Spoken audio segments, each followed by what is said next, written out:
You are listening to Cemetery Confessions, the world's #1 goth talk podcast.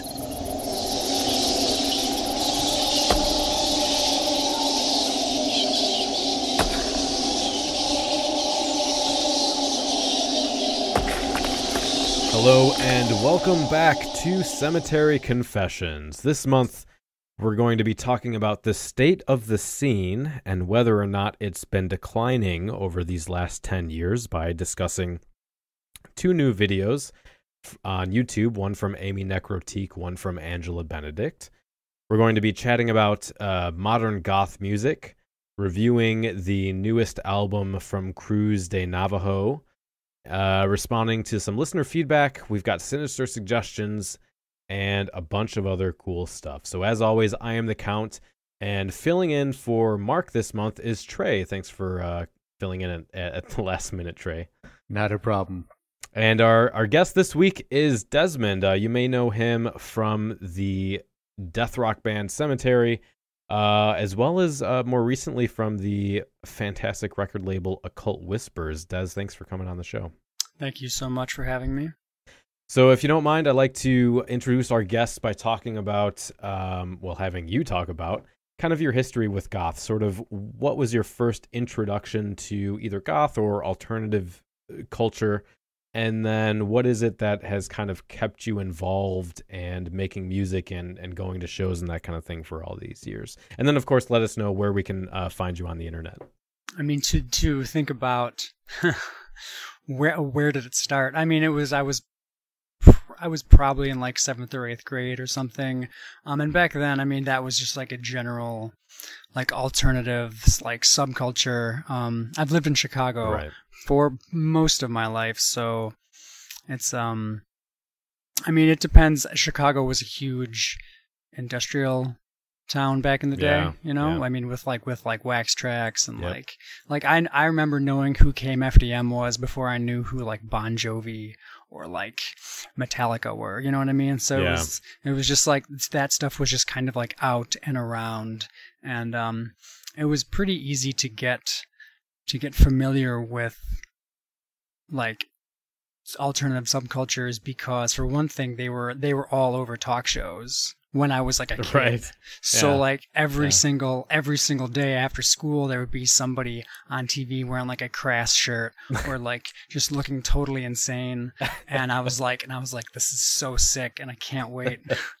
I can't wait to be an adult and just be like, you know, the most like deviant looking sociopath. So it was something like It was something like that. As for like goth in particular, goth was always just kind of also around because it just was. I mean, a lot of people like to say that there's like a division between the punk scene and the goth scene, and I mean on some level they're totally correct, but on another level there's just like there's so much overlap, and like all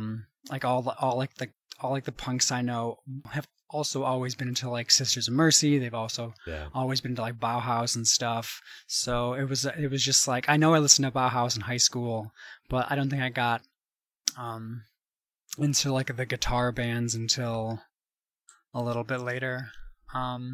It's funny you mentioned that because I remember the first time. I have a really good punk friend of mine who I don't see very often, but I have this specific memory of visiting him and him riding in my car, and I was like, oh, I'm going to expose this motherfucker to some good music. He's like, oh, I know who Dr. Avalanche is. Like, I know who Ministry is. I'm like, wait, what? You know these bands? Like, like was the crustiest punk, and I don't know how old I was, like 18 or something. But yeah, the punks have a real good taste in music, which is something I learned early on.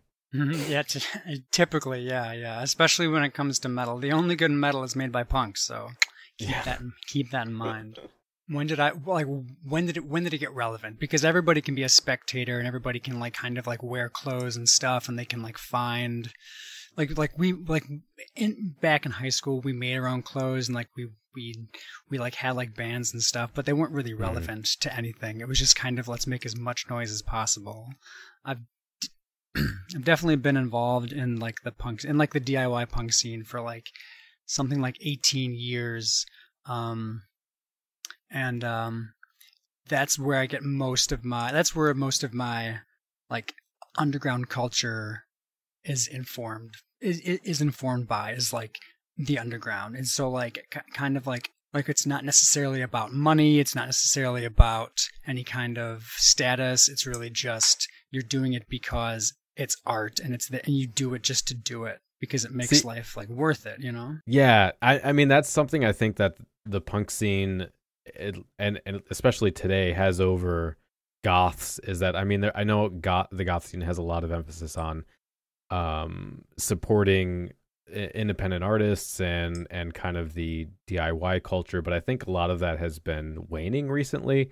And something that you guys have embodied and I've seen in like the LA punk rock scene and stuff like that is it is about, you know, lower class, working class people helping each other out, and about just making something worthwhile and not worrying about how much money you make. And that I think that's something that's been, especially online and specifically YouTubers, and maybe we'll get into that later, but I think that's something that has had a more of an emphasis in the goth culture about what can I get out of this? What can I do for the goth scene that gives me stuff, rather than just doing stuff for the culture because it's meaningful and because I care about it and because it's artistic and part of me and that kind of thing.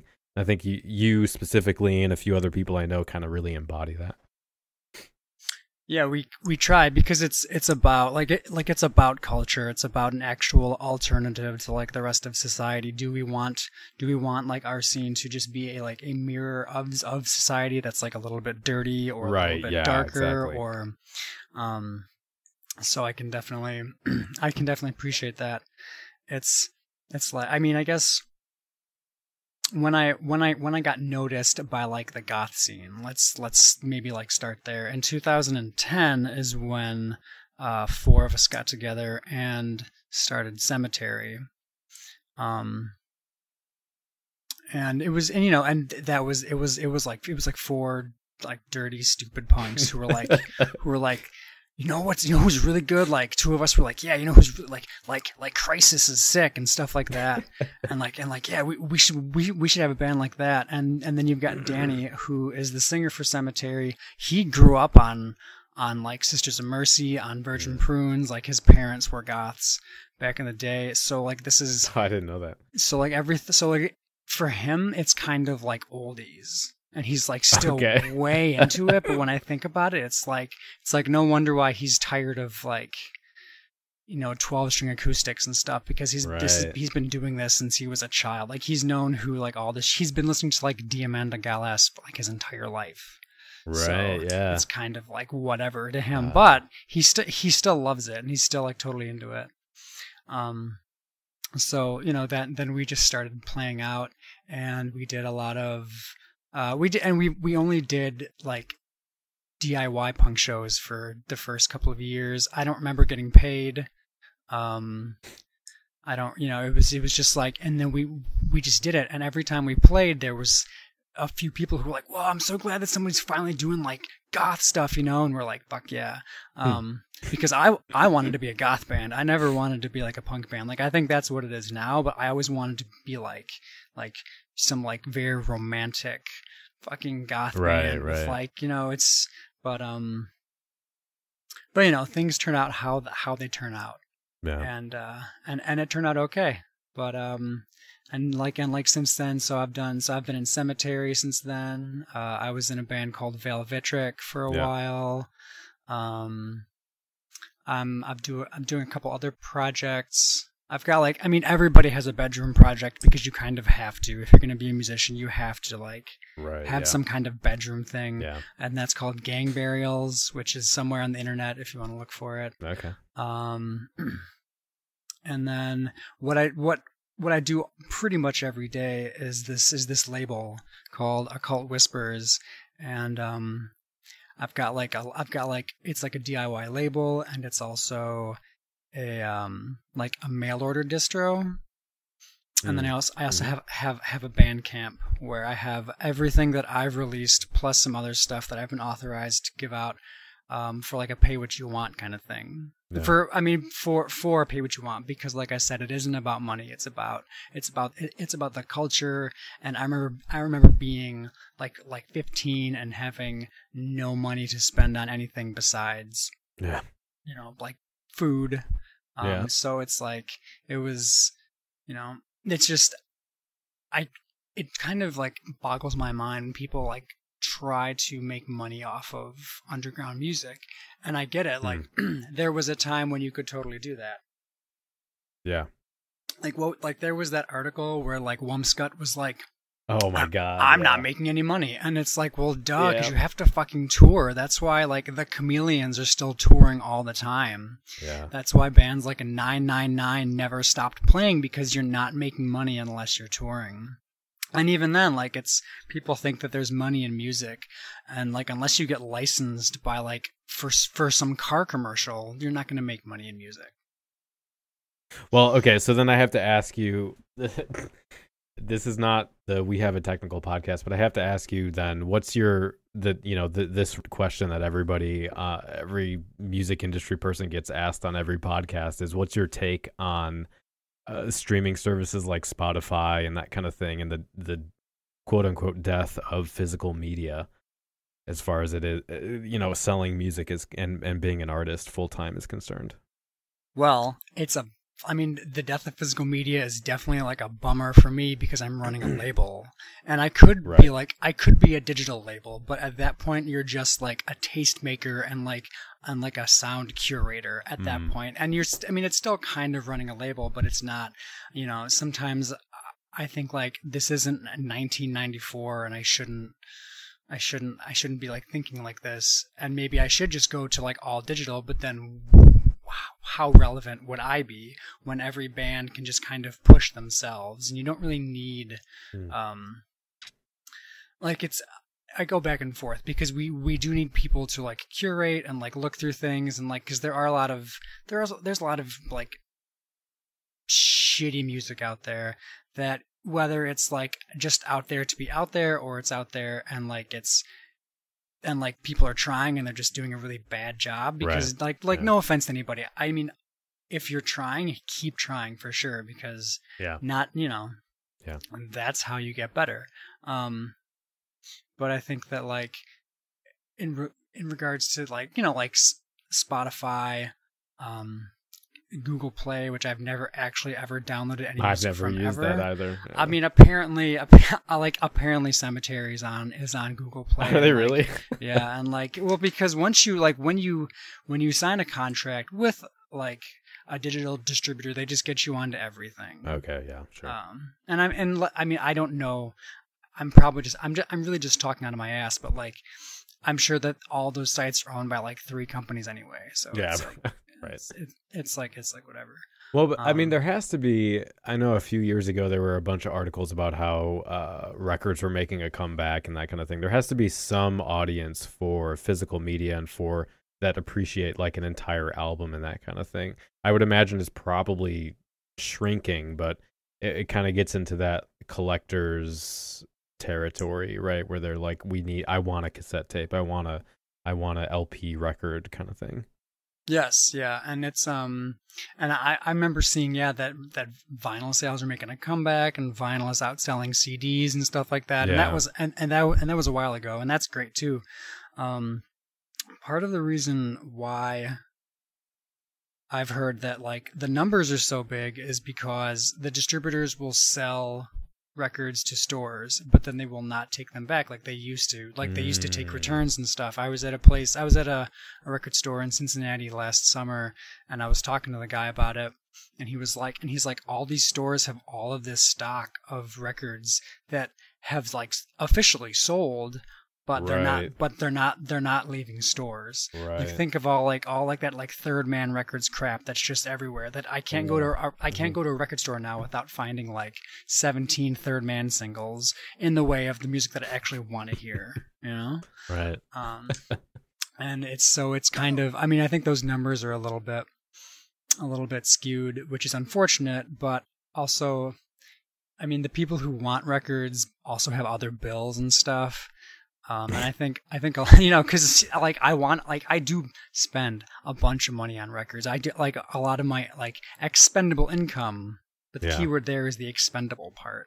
Like I don't have, and records aren't cheap. They're not cheap. They're not cheap to produce. All the equipment you need to play an actual vinyl record is pretty. It can be pretty expensive if you want like a high quality. Yeah, right.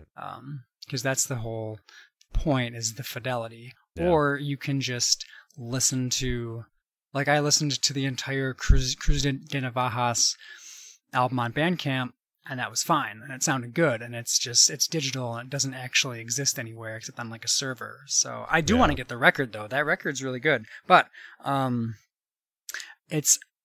wish more people bought records.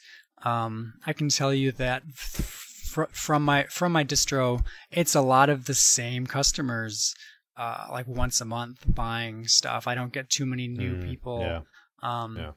And I mean, just like talking to like newer, like, younger kids in the scene, they do want records, but first they're buying like all the Bowie records, and they're going to get all the Sisters records, and they're going to get like, they're not necessarily going to spend what little money they have on,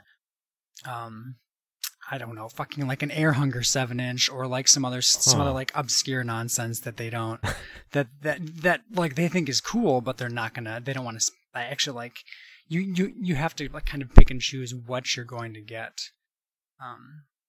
Yeah, and that's it.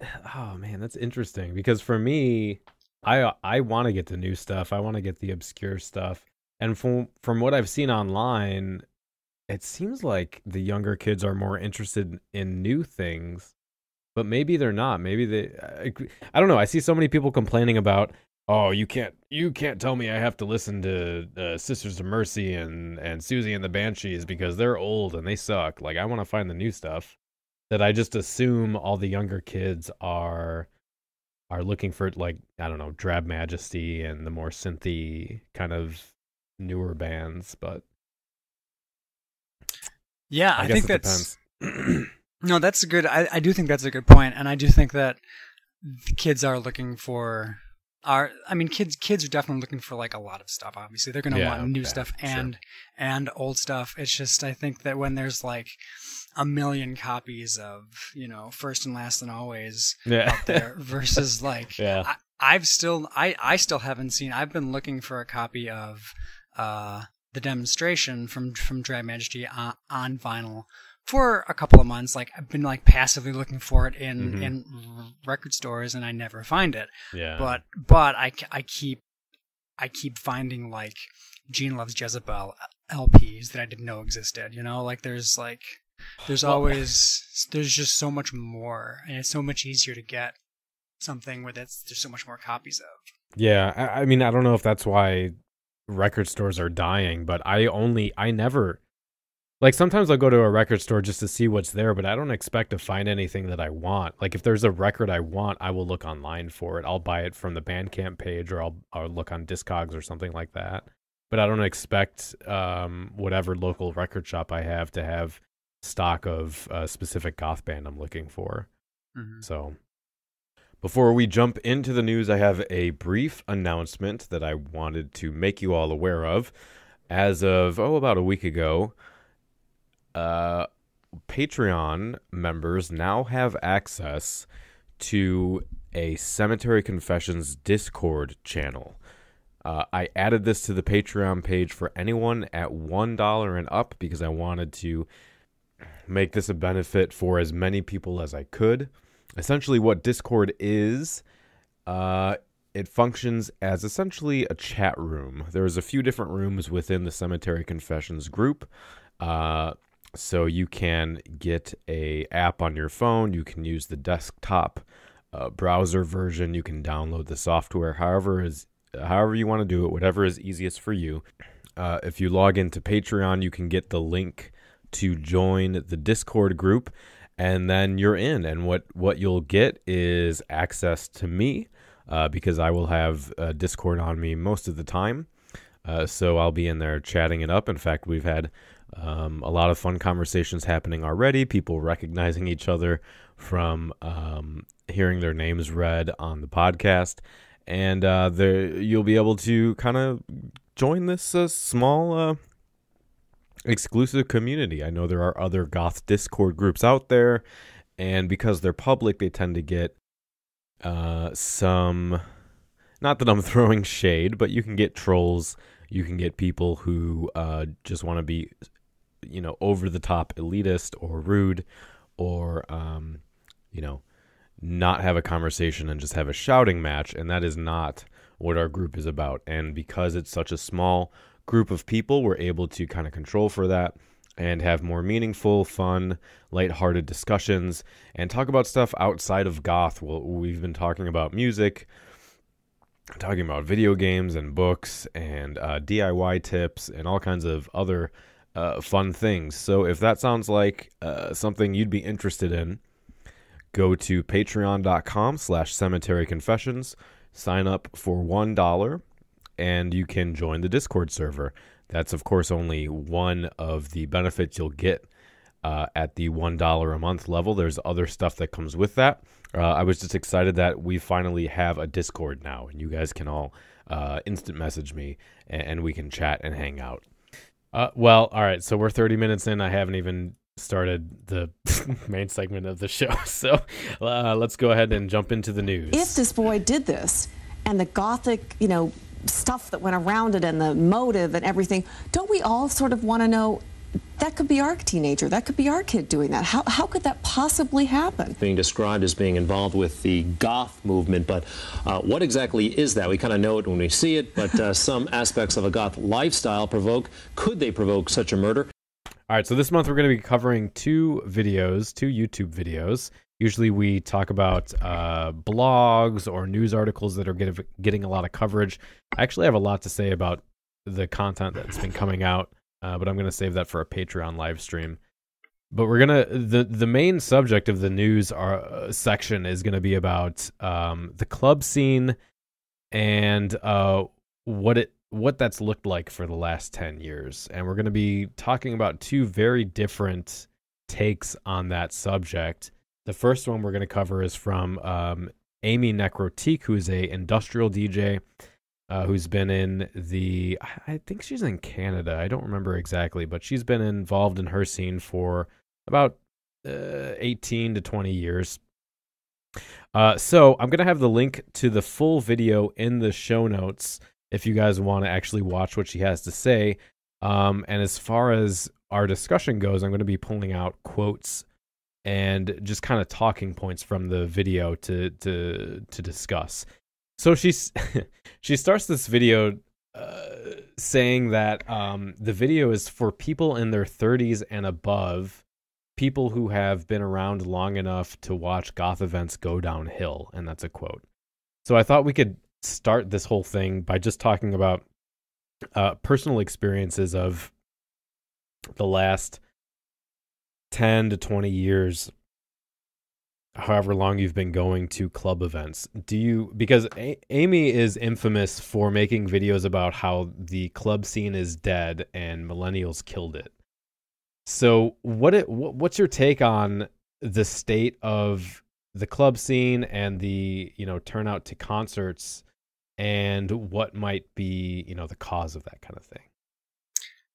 The club scene, I mean, when you hear elder goths talk about, or okay, maybe when you hear, like, I definitely watched the video that Amy made, and the way that she talks about it makes it sound like it was, like some giant. I mean, I didn't go to the same stuff she did, but it just, there's kind of no frame of reference, and you just hear how, like, oh, things have gone downhill, and when did you guys notice things leaving? And as opposed to, like, but I mean, of course she doesn't have any numbers, because who's going to have numbers like that? Right. But I mean, I think in my experience living in Chicago, there aren't a ton. There's not a ton of consistent goth nights. Obviously, there's Nocturna. There's Medusa, which I haven't actually made it out to because I'm just fucking worst. there's like a what's it, like, Scary Lady Sarah does 3 different nights in Chicago. One of them's happening right now. The new DM and Tap, is that the one that's happening tonight? No, that was last night. That was Petit Mort last night. I was at that one. Tonight is Bittersweet, their 8th anniversary, which I was kind of planning on going to, but I'm not. Oh, sorry, Trey. It's all right. Yeah, Bittersweet's a normal monthly club night, yeah. So yeah, and I mean, I know that Sarah is pushing La Petite Mort more, which is good. I haven't been to that yet either because of work schedules and stuff. I want to go because it's like focused on goth from like the past 10 or 20 years maybe. Yeah, so which is like right up my alley. It's exclusively any goth after 2000. In fact, she had to turn some people away when they were requesting, oh, hey, can you play some Sisters, and can you play this or that? And she's like, yeah, no, this night is all about stuff after 2000. And one person did come back eventually. They requested Cruise Shadow. She looked it up and like, oh my okay, God, no, this that's one, not goth. All right, I don't even care about that. But as far as they did release the album that they were looking for on the year 2000, she's like, all right, that is within the time frame. It'll fit, and it played. So it was fine. That's it. I'm not going anymore. Once Sisters puts out that album, because Trump got elected, then maybe they'll play it again. But. Yeah, I'm really looking forward to that. It's gonna be a good one. I did tell her she could play Bauhaus still, but she wasn't so keen on Go Away White. No, that's I don't think bad. anybody is. Well, we both agreed that Dogs of Vapor is a pretty good song. Yeah, but, that is the track. Yeah. Yeah. Okay. So the state of have things gone downhill the last 10 years? Is everything going to shit?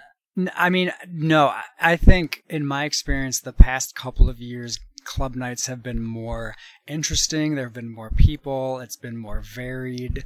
When I first started going to like Nocturna back in the day, it was entirely EBM, and there were a lot of fuzzy boots, and it was like I mean, I still had fun. I still had a good time. Yeah. It's just there were no guitar bands, and it was kind of a bummer, but that's fine because it was better than nothing. And like, I mean, I've been to some other, I mean, I've been on tour, and I've gone to like some other club nights and played shows. I lived in England for a minute, and I was just there last year, and I went to my friend's punk show, and then all the punks like, all right, it's time to fuck off. We're leaving, like, see you later. And then all these cyber goths walked in, and I was like, what? I was like, no one told me about this. And it was fucking great. And it was like, I mean, it was like, people just like dressed to the nines, and like England really has a good, like the Europeans really know how to just like make things look all right. And that was cool. I mean, I didn't recognize a single song except for that really bad, like, Lucretia EBM cover. Oh. It was that. They played that, and then a bunch of stuff. And like, whatever. My point is, I think I've seen it get better, but I've also only been going to clubs for about a decade. Okay. So it's not so like everyone's like, oh yeah, but like it died in the year 2011, maybe. But see, I guess my stance is that it's a constant ebb and flow, that it goes down, it comes back up, clubs close, new clubs open, there's new interest, everybody leaves. Like, it's just a constant up and down. Tide goes in, tide goes out. You can't explain that. Yeah, magnets. How do they work? I don't know, but there's this other idea too that people are talking about, that especially as goths kind of age through the culture, that the club isn't really the primary element of participation and community anymore, that people are looking more towards more intimate settings where you can have conversations, but like people's houses, or online communities, or like picnics, and these other kind of alternative networks. Whereas historically clubs were the place to go, But now that we can connect and create events outside of the club, where we're seeing people listening, like people are still listening to music, but they're just doing it in different places where maybe there isn't a cover charge, or maybe you can actually have a conversation with somebody, or you can have a picnic in the cemetery or something like that. Are you seeing more of those events and like people more interested in that kind of thing? I've seen. I mean, people definitely always want to go hang out in the cemetery, and there's always. Yeah. I have seen more. I have seen more social stuff, but it's between friends, and it's like it depends on. I mean, a lot of people in the goth scene aren't particularly, either don't have like great social skills, so the internet is a wonderful place. Sure, yeah. To start. That's where I definitely started. Like, I remember. What was it? It was like the Vampire Freaks chat room was always a good time when I was like 16. Yeah. Fuck. I remember going to goth events, and you'd go in the bathroom and there were like Vampire Freak stickers everywhere.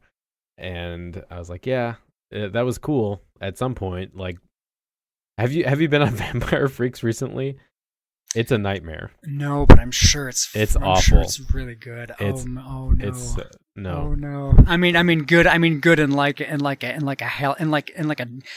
good in like an extra large corn like jersey kind of way, you know? Yeah, and like, exactly. Yep. And there's, because I'm sure it's still like 30-year-old dudes and like 17-year-olds, yes, like 17-year-old exactly. women, and you're like, this is fucked. Yeah. Nope, that's exactly. You're right. You don't even have to visit it now. That's what it is. I can imagine it. So all right. So let's move on to some stuff she has to say. So her assessment of the 80s, 90s, and 2000s is that basically there was a constant evolution of goth industrial music, and another one of the themes through her videos is that she says goth industrial. She doesn't say goth, and she doesn't say industrial. She says goth industrial. Doesn't matter what she's talking about. I'd say that's a reference or a reflection of the club scene, especially through the 90s and 2000s, as they did seem to always have merged events. There are exceptions, but goth industrial was the club scene. And that's her argument too, is not this video, but past videos. She said that the reason she refers to it that way is because goth and industrial share similar spaces. So I mean, I don't even have to get to the next point then. What do you guys think about the conflation of goth and industrial? Have they shared spaces for so long that they're kind of the same thing, or are they just like, hey, we're both marginalized subcultures, so we don't have a choice other than to kind of share events? Like, what's your experience as far as Chicago or anywhere else? Is it always goth and industrial, or? It isn't always, but I'd say in especially in the smaller communities, they tend to be the same, just because there are a limited amount of venues that you can hold events at, and the alternative events don't necessarily have the huge draw that, say, a mainstream event would. So a bar or a club generally is very hesitant to designate some time, the expense of staffing and keeping the power on for a night for, this little subculture. So both the fact that it's doing the merged goth and an industrial event leads to a bit wider audience, because you'll get rivet heads along with the death rockers. Right. Yeah. And that's just the nature of the alternative lifestyle, the subcultural scene. And that's sort of even back in the 80s when, you went to a goth night, and, everyone talks about how goth nights back in the 80s weren't just goth nights. They'd have goth and punk and new wave and post-punk and industrial, and all that would just be intermingling and twined with each other. And I've been to plenty of events, even in the 90s, that were a mix of, in fact, one of the events that I DJ'd at was a goth industrial 80s event. We actually had it divided. We had a goth hour, an industrial hour, and an 80s hour with different DJs for each one. And I DJ'd each of them at some point, but it was definitely a mix, and a lot of it was just due to practical issues with getting the spaces. So I do think, from a logistical standpoint, the trying to get a space to do a night in. There is definitely a merger of those scenes for various practical reasons. Sure, yeah. But that doesn't conflate them musically. Exactly. Yeah. While I do like both musical genres, and frankly would wish they'd come back and some of the EBM would get played down a little bit more, because I consider that separate from both, even though that tends to be conflated more with industrial. I don't see it as a part of either scene. I see it more as an offshoot of trance and EDM. But that's sort of just my issue with the club scene in general and the music that has become popular these days. The idea of what is dance music and what is appropriate to play at a club, I somewhat categorically disagree with. But it's what's out there, and I still like to go to the events to support the scene. And, we do have enough people here. Sarah's still a good supporter of all the different kinds of music. So while Nocturna and some of those mainstream events she runs do tend to be EBM heavy, she does mix the elder stuff in. And she has been branching out with things like Petite Mort, with Bittersweet, to some of the old gothier stuff. And then, Philly Peroxide and Shimmer and some of the dream pop type stuff. So it's interesting to see some of that stuff arising. Unfortunately, it's almost always on off nights that I have trouble getting to because of work things. But I mean, sure, they're conflated, but they're not the same thing. Yeah, I agree. It isn't the same thing, but I think goth industrial. I think the last time that goth was marketed in a big way was when it was goth industrial.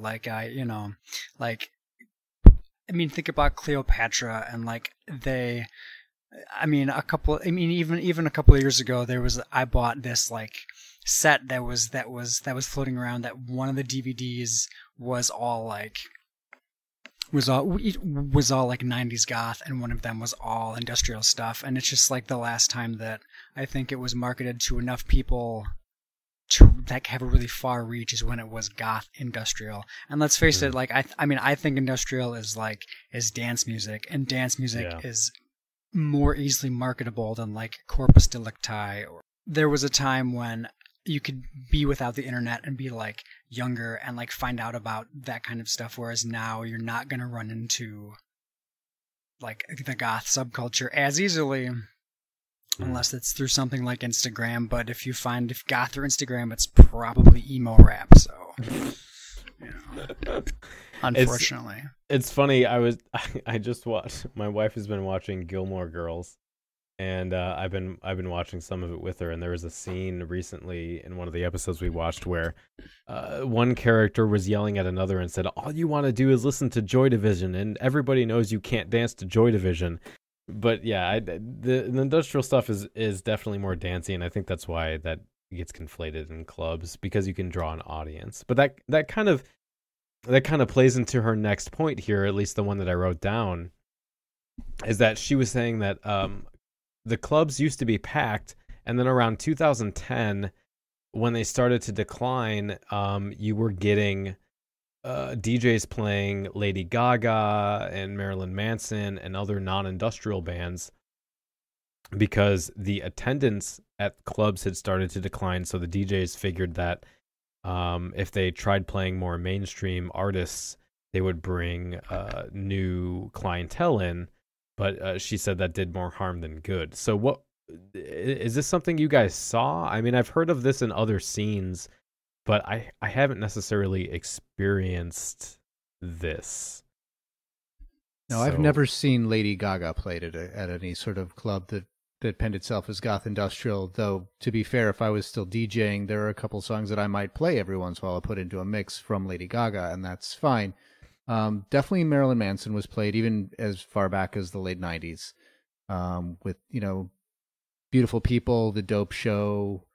Those tended to get played on occasion. It was certainly not a predominant thing, but people enjoyed them and they got played at clubs. So there's a lot of stuff where you go to the club, and at least myself as a DJ, I like to play a wide variety of stuff. And sure, when I was doing the very specific genre things, I would play in that genre, but I tended to play fast and loose with genre conventions and, play stuff a little bit more outside of the genre norm. I'd also like to fuck with people too, so I'd play things that are totally outside of the scope of things just to mess with people. But that had to do more with being in a small scene and knowing everybody, and we all had a good sense of humor about that sort of thing. But yeah, I've seen some of that, but I don't think that had any bearing on any sort of the scene dying or changes that, she's implying happened because of these so-called popular mainstream non-goth industrial bands started getting played. Yeah, I haven't really. I can't remember being like outraged at any pop music getting played any night that I cared about. I have been to one or two nights that were like, like advertised as like goth nights, and I was like, oh, there's like a new night. Let's go check it out. And then you sit there for 2 hours and you're with your friends and you don't recognize a single song until maybe they play something like Joy Division. You're like, what was goth about this? What, like, it was, you can just tell that it was just a word that they used to get people to come in, and then they played whatever their interpretation of it was. Which is usually some kind of like, just like dance music or like even like house music. Some of like, like maybe like some harder house. I don't know. I've been to a couple nights like at the Burlington over on like Fullerton. Been to a couple of like parties where there was a bunch of people that I didn't know, and it's like, oh yeah, there's like some goth DJs, and they just play like, they played like Salem, and then they played like a bunch of stuff, and then eventually they'll play like Death in June. You're like, what are you guys doing? Is this like just fine? But I haven't seen anything that's really outraged me, except for when mindless self-indulgence was pretty much regularly played, which is fine because DJs play what people want to hear, and if people are asking for that kind of stuff, that's fine. That was a point that Angela brought up, that like good DJs play what people want to hear, and she's totally right. So, but I mean, that's the thing that she says, that goth industrial DJs are leaving elder goths in the dust, and she defines elder goths as anyone 35 and over. But she says by trying to incorporate other genres of music into club nights, the elder goths are just not going to show up anymore because they don't want to hear that kind of stuff. And that she says it's hurting the night, because then you get hipsters and other non-goths that will come and show up, and then it's not a goth night or an industrial night anymore. You just have a generic kind of dance club, and it's not, goths aren't going to be drawn to that because it's not like a safe place for living out the kind of, ritualistic goth identity and all that stuff. I'd say that's conflating two different issues. I don't think the fact that mainstream or more mainstream or non-goth stuff is getting played because the DJ is responding to a demand has any bearing on whether or not hipsters and tourists are coming to the scene. It's more likely they'd be coming if it is sort of the weird stuff, because they're oftentimes coming to see and also oftentimes maybe try to pick up goth folks. So if the quote unquote goth folks are being scared away by normal music being played, the draw for some of those tourists and hipsters is going to be reduced. Now, as far as the music changing because DJs should play what the crowd demands, that's certainly part of why I have my complaint about EBM's proliferation, and I don't personally enjoy dancing to EBM, though I am fine with it being played at the clubs, because it is what is generally popular, and that is the DJ's prerogative, is to play to the audience and play what the audience wants to a degree. But a DJ has to have their own voice as well, and a goth DJ or a goth industrial DJ or whatever, part of that voice is within that genre constraint.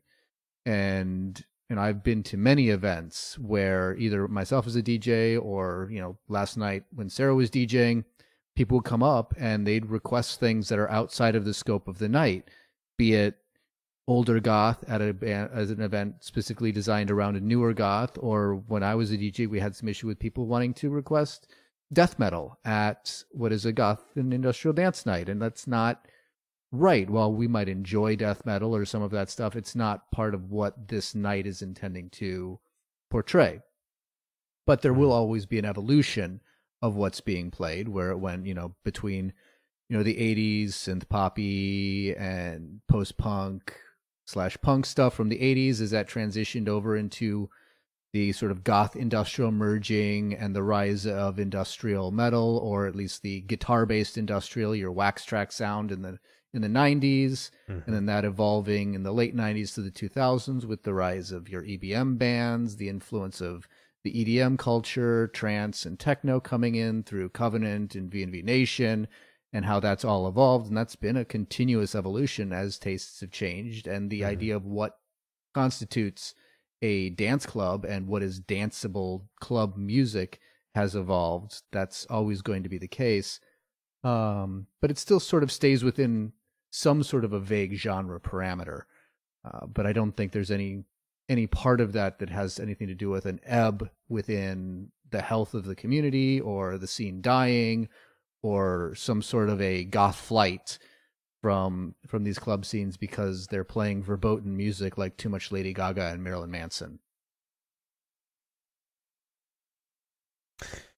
Yeah, I agree. Yeah. So, all right. So let me close out her commentary then with to talk about some newer music. She makes this comparison between 80s goth and post-punk and goth bands today by saying that in the 80s there was so much creativity that it kept the scene alive, and then the problem with the post-punk revival bands is the members aren't even goth, which is insane to me. Not just because she specifically says herself she's not goth, so that's kind of weird, but like, newsflash, the people from the 80s bands also specifically said they weren't goth. Hi, Andrew Eldritch. Well, everyone, all of them, Susie, Peter Murphy,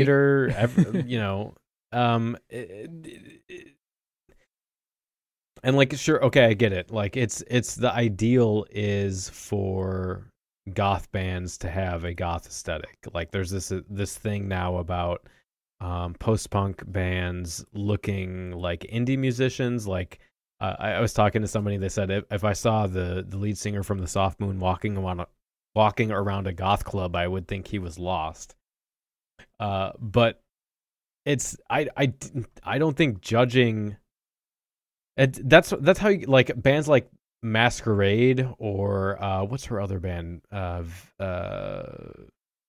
Virgin and Veil. Yeah, that's how you get shitty bands like that, because they look pretty, but then they make terrible music. At least in my opinion, they make terrible music. So I don't think you can judge music quality based on aesthetic. Like, sure, those two things it's nice when they go together, but it just seems ridiculous to me. Especially because the bands in the 80s, even to today, the musicians will say, like, no, the goth scene is a bit daft, as Andrew likes to say. But I don't know. As a musician yourself, Des, what do you think about that whole idea that goth bands today are invalidated because they don't look goth enough? I mean, on some level, she's right if she's talking about a lot of post-punk bands, the ones that are getting more noticed, like the ones that were bigger that she might be referencing. The thing is, she doesn't really drop anybody's name, which is fine. But like, I mean, if she's gonna talk about who was that? I'm trying to. There was that band from London. New, old. Newer, and they were a big deal because they were really fucking cool, but they didn't look particularly goth. It was 4 really angry women, and they were really fucking good. Oh, Savages. Yeah. Like to me, that is post-punk. I mean, I also have a more narrow idea of what post-punk is, but like to me, it's stuff like The Fall and stuff like that's and that kind of stuff. So there's bands that are gonna do really, or like boot blacks from New York. Yeah. Like they look pretty fucking hip, but like I saw them live and they were really good. Yeah. And let's, because it was just a little bit easier to look like a vampire 30 years ago, I'm guessing. And now we can still do it, because obviously you can still do it. But I think that, the more bands you have, the less likely that they're going to look particularly, I don't know, goth, I guess. Right. There are a lot of there are just hipsters who make post-punk. There's fucking Sure. Who's those guys that run Cloak and Dagger? She wants revenge. You know what I mean? Like the thing is, like, technically they're a post-punk band, okay, but they're totally removed from any kind of from that scene whatsoever.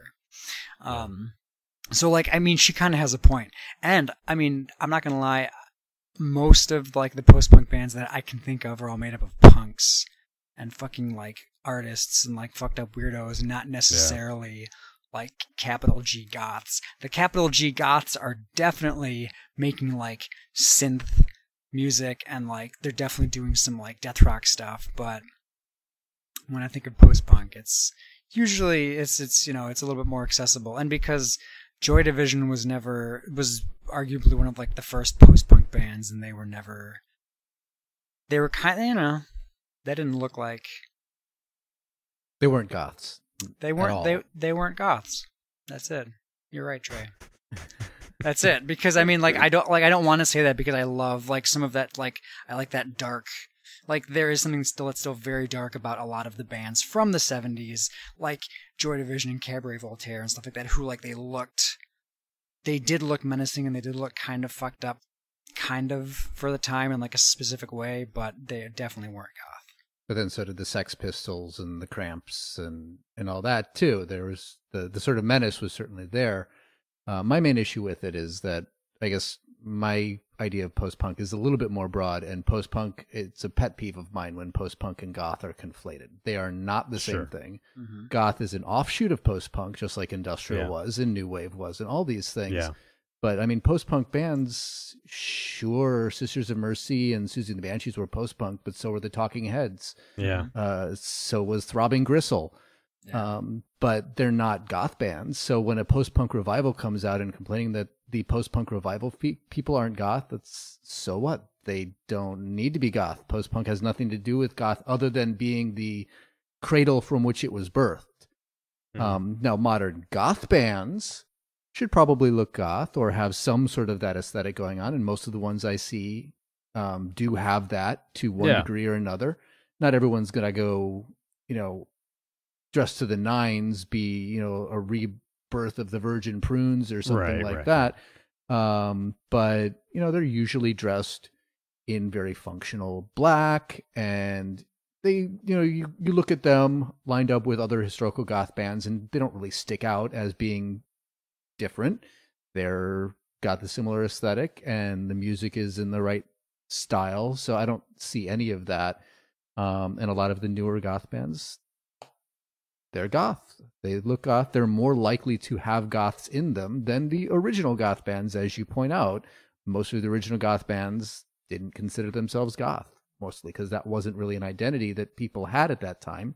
They were just playing music, and the goth scene sort of evolved around that aesthetic that they just did because that's their aesthetic, and then fans glommed onto it. A scene grew out of it. So you're not going to have people who are your Susies and Peter and Andrew aren't going to be goths because they were just making their music, and goth came from that. And now the later bands, they grew up, let's be goth, and then let's start a goth band, and then they're more likely to have that, merger of goth people in goth bands. Mm-hmm. Sure. That's it. And there's a lot of those. I was trying to think of examples like Lebanon Hanover, she passed away. The Agnes Circle. A friend of mine I found out recently is like hangs out with them all the time, which was pretty cool. I don't know. Night Sins just had an album like a year ago. Mm-hmm. That kind of thing. It exists. So yeah, but yeah, I totally agree. I've lost my notes here. So, so Des, then what's just to close out that video? What's your take on the state of goth music? Like, you've got kind of the, what kind of crowd does Cemetery draw versus Drab Majesty or that kind of thing? Do those crowds mix? There's like the more synth driven stuff. There's the kind of more indie post-punk bands as far as newer things are concerned. There are more classic death rock bands like Cemetery and others, Totenwald and not UKDK, UK. Oh fuck! I was just listening to them. Anyway, but is there more of a crossover there, or do you think it's getting split up into different groups of people? No, I think there's definitely a crossover. I mean, from thinking about different cemetery shows, I mean, in some places like Detroit, the metal scene is the goth scene, which isn't necessarily totally true, but like all the metalheads who are like, going to see Danzig are also going to come to your, like, to your death rock gig at the abandoned bank after that. So I mean, that in Chicago too. Yeah, definitely. And like I remember when Cemetery played at the Golden Bull in Oakland, and I'm on stage and I'm setting all my shit up, and you don't pay attention to the crowd because you just can't pay attention to them. And I look up, and it's just, and every single person that I can see is like some Patricia Morrison looking like 18 to 35-year-old woman, and I was like, this is the best. Like, this is what I like if for one thing, all women in the front, great, perfect. Like, I love that. Like, more women to the front for sure. And it was, and like they, it was that was like a goth show. I think like Bitter Fruits played and Mystic Priestess played, but it was just there is still, I guess, especially on the West Coast and then like parts of like New York City, the people that come to cemetery shows are like your mother would be like, oh yeah, that's a goth, like my 70-year-old Irish mother would be like, oh, there's some gothics here, whereas in, and then sometimes it's like just a punk show. Like when you go to LA and like, I mean, everybody there is like just wearing like a denim jacket, and like that's great. And then they also love your band and stuff. So, I think there is a bunch of crossover. I'm also thinking of like when I've been to like see Ritual Howls and like all the trad goths that go to that, but also Ritual Howls is very, very fucking hipster. Yeah. But they also like make some solid fucking tracks. Yeah. And I mean there is definitely crossover, because I think goths who have been around the block, like they love the classics, but when something new comes out that's like undeniably good, it is what it is. And yeah, and like the Soft Moon isn't. The Soft Moon is just like a soundtrack band, like that guy just wants to make music for soundtracks, and we've all embraced it because it is like, because it speaks to us. Yeah, and then on the other end, you have bands like Double Echo, who I've been listening to a lot recently, and it's a very 80s sound. But all that stuff is kind of coming together these days, I think, and people are, I don't know, at least it seems to me, which is why I don't understand Amy's constant, like, the goth scene is dead, music is dead, everything is dead kind of thing, because it seems like people are embracing a lot of different genres in akin to something we might have seen in the 80s, where there's just this melting pot of sounds. Which is interesting. Total aside, but I'd be interested to hear your take on this. When I interviewed Sarah and William, they talked about how they were kind of sick of the death rock and post-punk revival because they had heard it all before. Do you think that the bands coming out now are too derivative of that sound, or are they starting to innovate on that, or is there like the really good stuff happening outside of what people would call goth per se?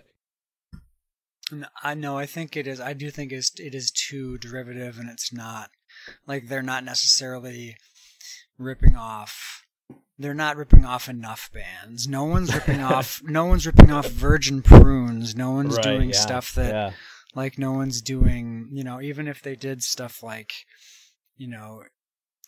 Cabaret Voltaire, or even if it's a lot of people aren't. It is pretty derivative, which I've seen this before in the punk scene when every other band was a fucking D-beat band and they were all just ripping off Discharge and all doing a really terrible job. Right.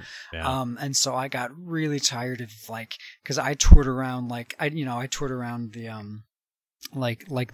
the US punk scene about 10 or 11, 12 years ago.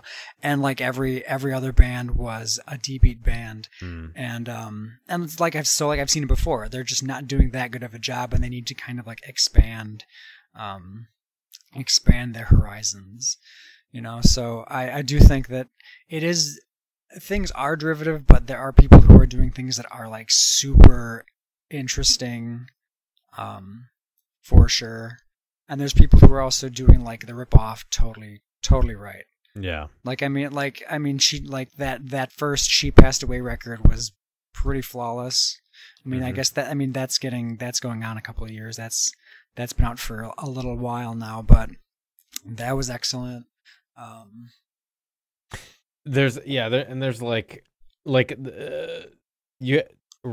Rendezvous, that French band, their album came out a couple years ago, absolutely fantastic. And then you have, it was innovative, it was fresh, it was kind of in that, at least in my opinion, in that vein of goth music, but had an interesting take on it.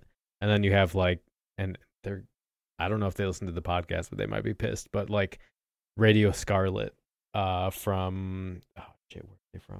Denver, maybe? Yeah, exactly, yeah. And that's very much derivative death rock kind of stuff when I listen to it. There are bands like that. So yeah, I think there's both of everything, and the problem is that because the internet is a boon and a problem, because the innovative bands can kind of get lost and it's really hard to find them. And then the derivative bands kind of get shared around because they just sound like a Sisters clone, so I'm going to listen to Merciful Nuns all day or whatever. So it's I don't know. It's I feel like a lot of people will make proclamations about the state of the music scene without having taken the time to look into the depth that exists, and it's harder to find, but it's there. So, all right. So let's talk about Angela's commentary. She kind of has her own analysis of the state of the club scene. It's a newer video, and Angela is somebody who I actually really admire, and she's a friend of mine, and I recommend her channel often. And she kind of has a different take on the same issue. So I think the main theme of her video is about the magic of being a goth. And now we actually had a Trey, you were on this episode. We had a big debate about goths.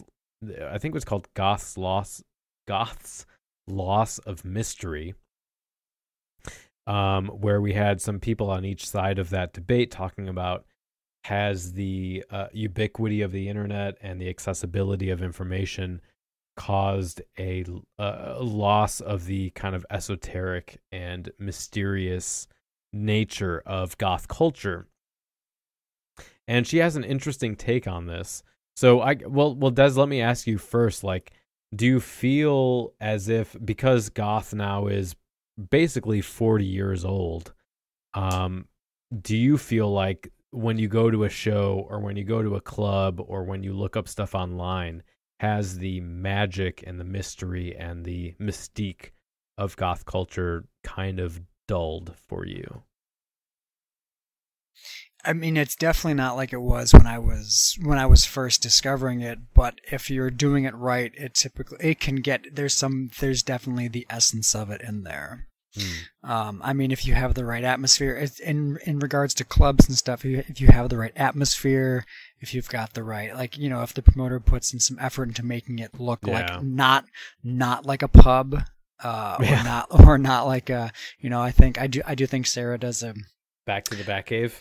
Yeah, right. Like, you know, like just make it. So you got to I'm putting in some effort. It depends on the ambience when it comes to like club nights. As for like finding stuff, I mean, as for like finding new music, on the internet, absolutely not, because it's so saturated and like everything is like so.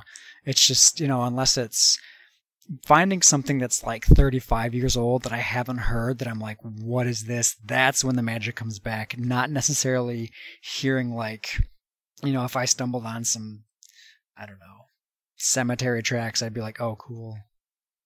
All right.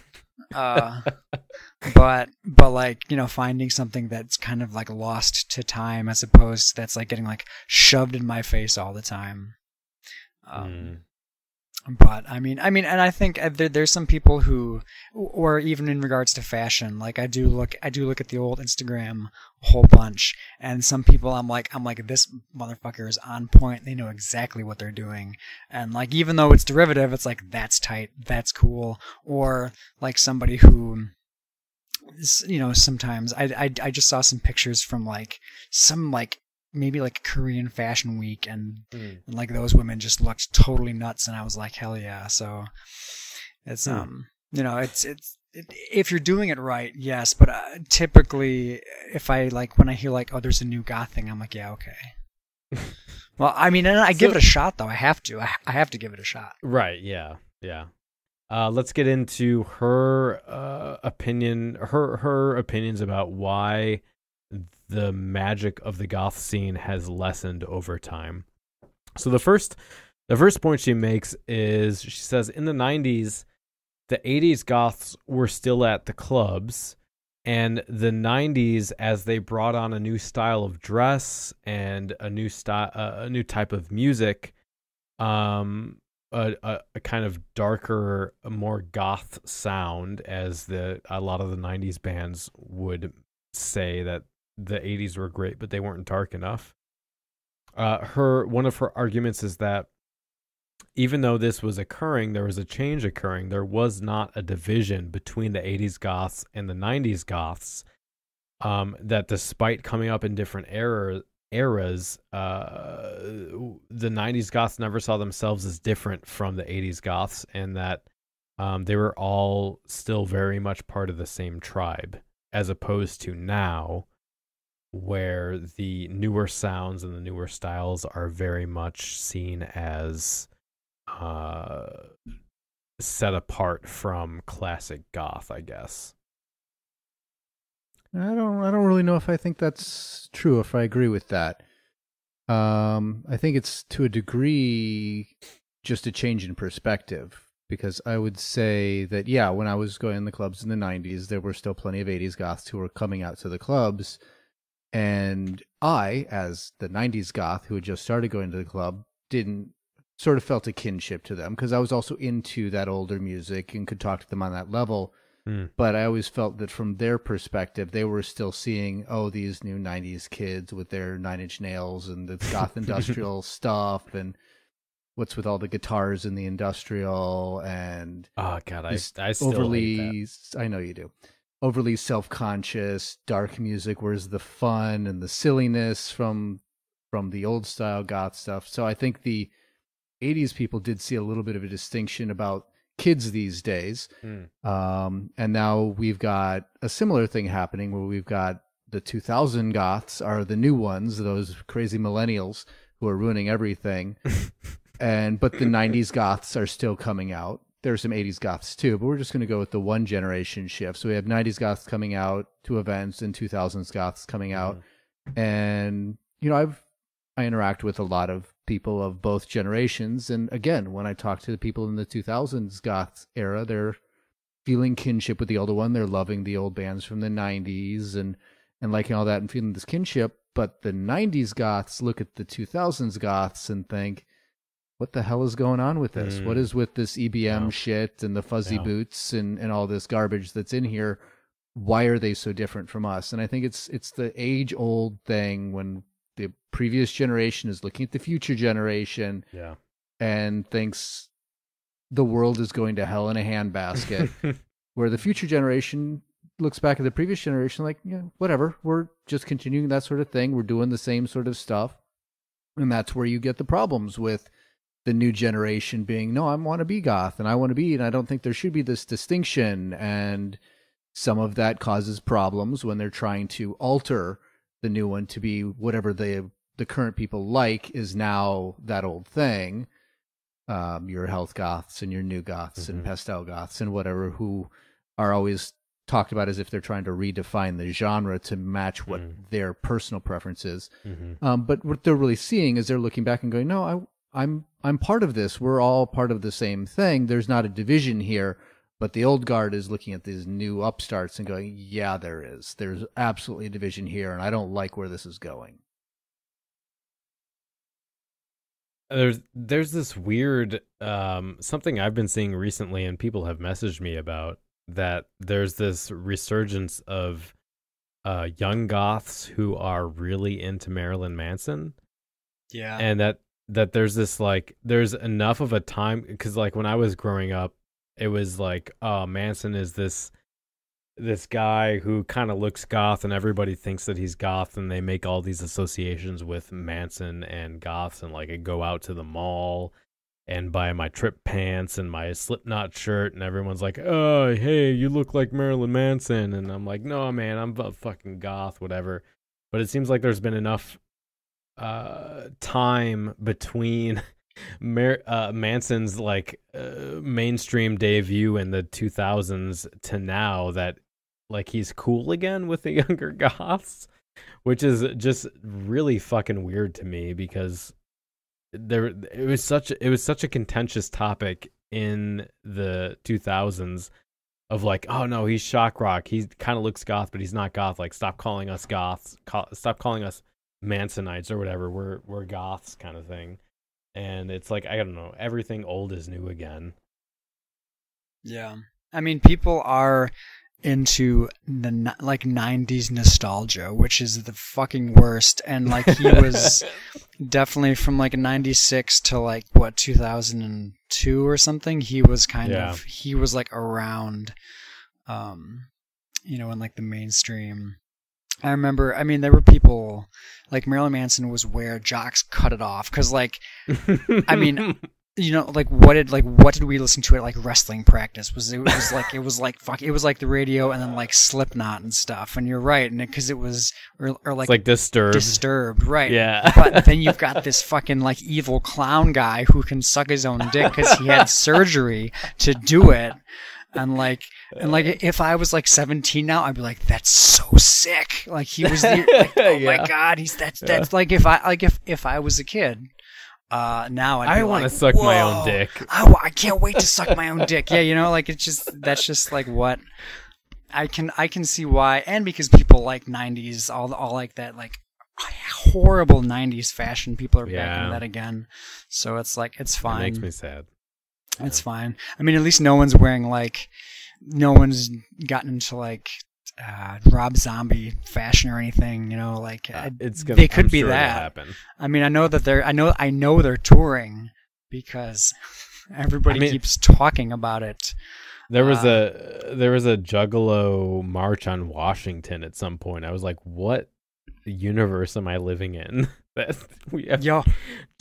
Oh yeah, because so weird. Yeah, with the day that happened, Cemetery was playing Baltimore, and we had a fill-in drummer. We had Seth from Hyde who was drumming for us, and he was like, "Fuck this show.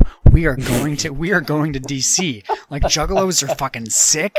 They're like an actual community. They're like on the FBI's like most wanted list or whatever." And I was like, and he was like so about it, and I was like, dude, Juggalos are so much more relevant than like anybody else that I can think of, and that's so depressing. It's so weird, yeah, because they were so like super sexist and just man, the stupidest shit, and then like but then they also marched on Washington.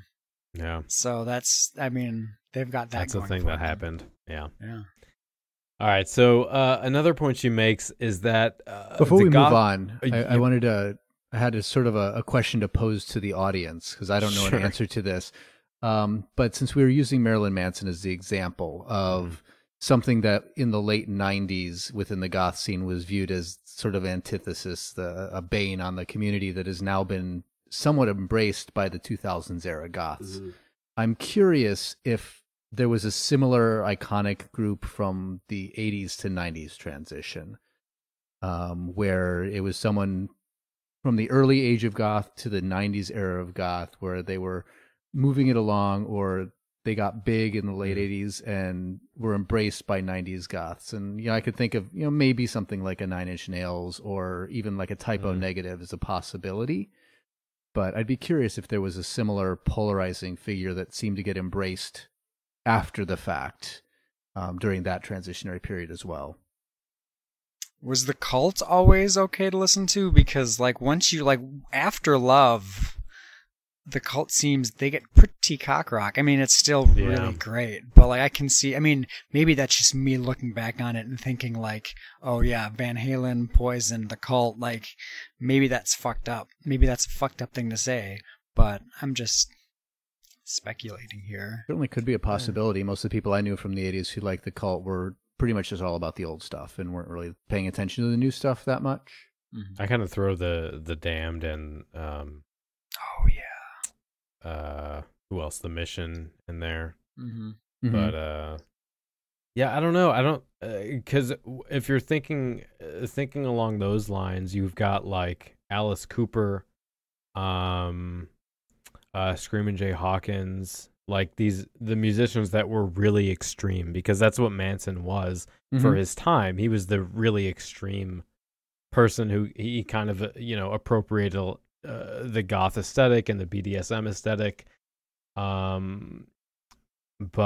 I don't know.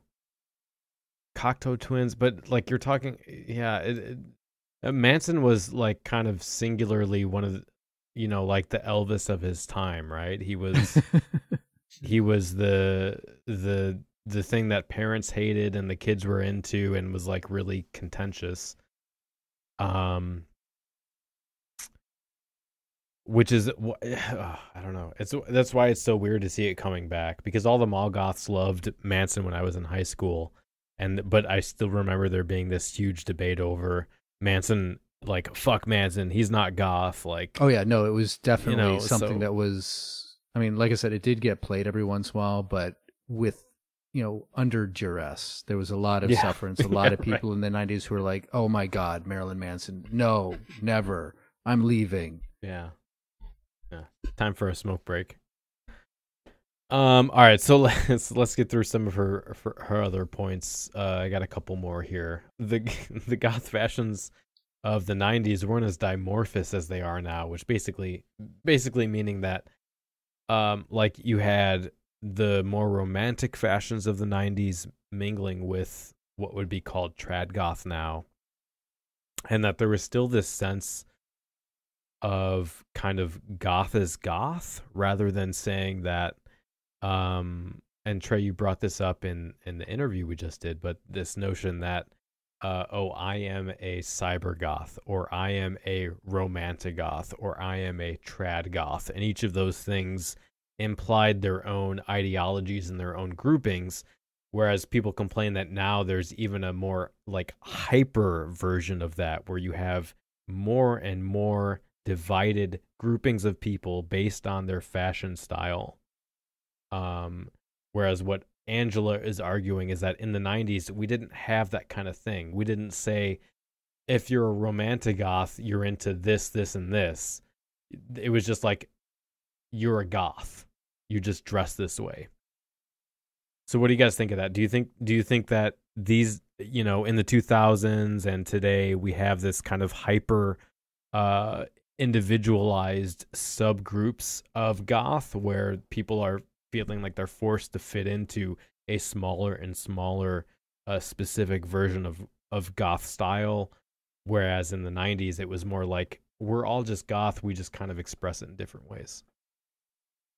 Yeah, definitely. I definitely think people want to fit into like a very specific, because I mean it's a specific identity and there's, you know, benefits to it or whatever, or maybe you really like hair falls or something. I don't know. Like I can't, like it's like I'm like, because like I said, when I was in York, England, then I went to that like goth night and like all the punks left, and I'm talking about like punks who have like alien sex fiend patches and stuff. Oh, and wow. like they were definitely into it, but they were like, hey, we gotta go. and then almost everybody who walked in was like very like, you know, like goggles and biohazard symbols, and like I haven't seen that in the US in a minute. I haven't been paying attention. It's basically dead. And like everybody in that room at that night was, except for the DJ. The DJ looked like some like psychobilly from hell. It was very cool. But like everything that, like everybody, they all looked the same and they all had the same dance moves. And I mean, that's kind of what you do. And that was in a different country. I remember when that was happening at Nocturna, and like all the songs were EBM, and like two-thirds of the crowd were all like, you know, like cyber goths, and like, and some of them still show up. They might not look as like totally decked out anymore, but they still show up. There's a small subgroup of people that are still hardcore cybergoth, but I think a lot of the people who dress that way, that I knew of at least, over the last few years have kind of changed their fashion. I think they're still into the kind of I don't know, what would you call it, like terror EBM and electro and that kind of thing. Trance. But they're not as recognizably cybergoth as you would see however many years ago. So her main, I think that one of the main drives of her video is she's saying that these days you see, and Des, I don't know how involved you are in the online scene, but she's basically saying that the online arguments create a lot of false dichotomies and try to overanalyze goth culture. She gives this example of the goth versus gothic debate, kind of taken to an extreme and extrapolated to broader culture, basically trying to divide, like I was saying, trying to divide culture into tinier and tinier subdivisions, further separating us from each other. So, I mean, I don't know. I guess I have a few thoughts about that, but is that what you see happening? And what's the kind of difference between the online communities and hanging out with people at clubs and events and that kind of thing? Definitely what I see online,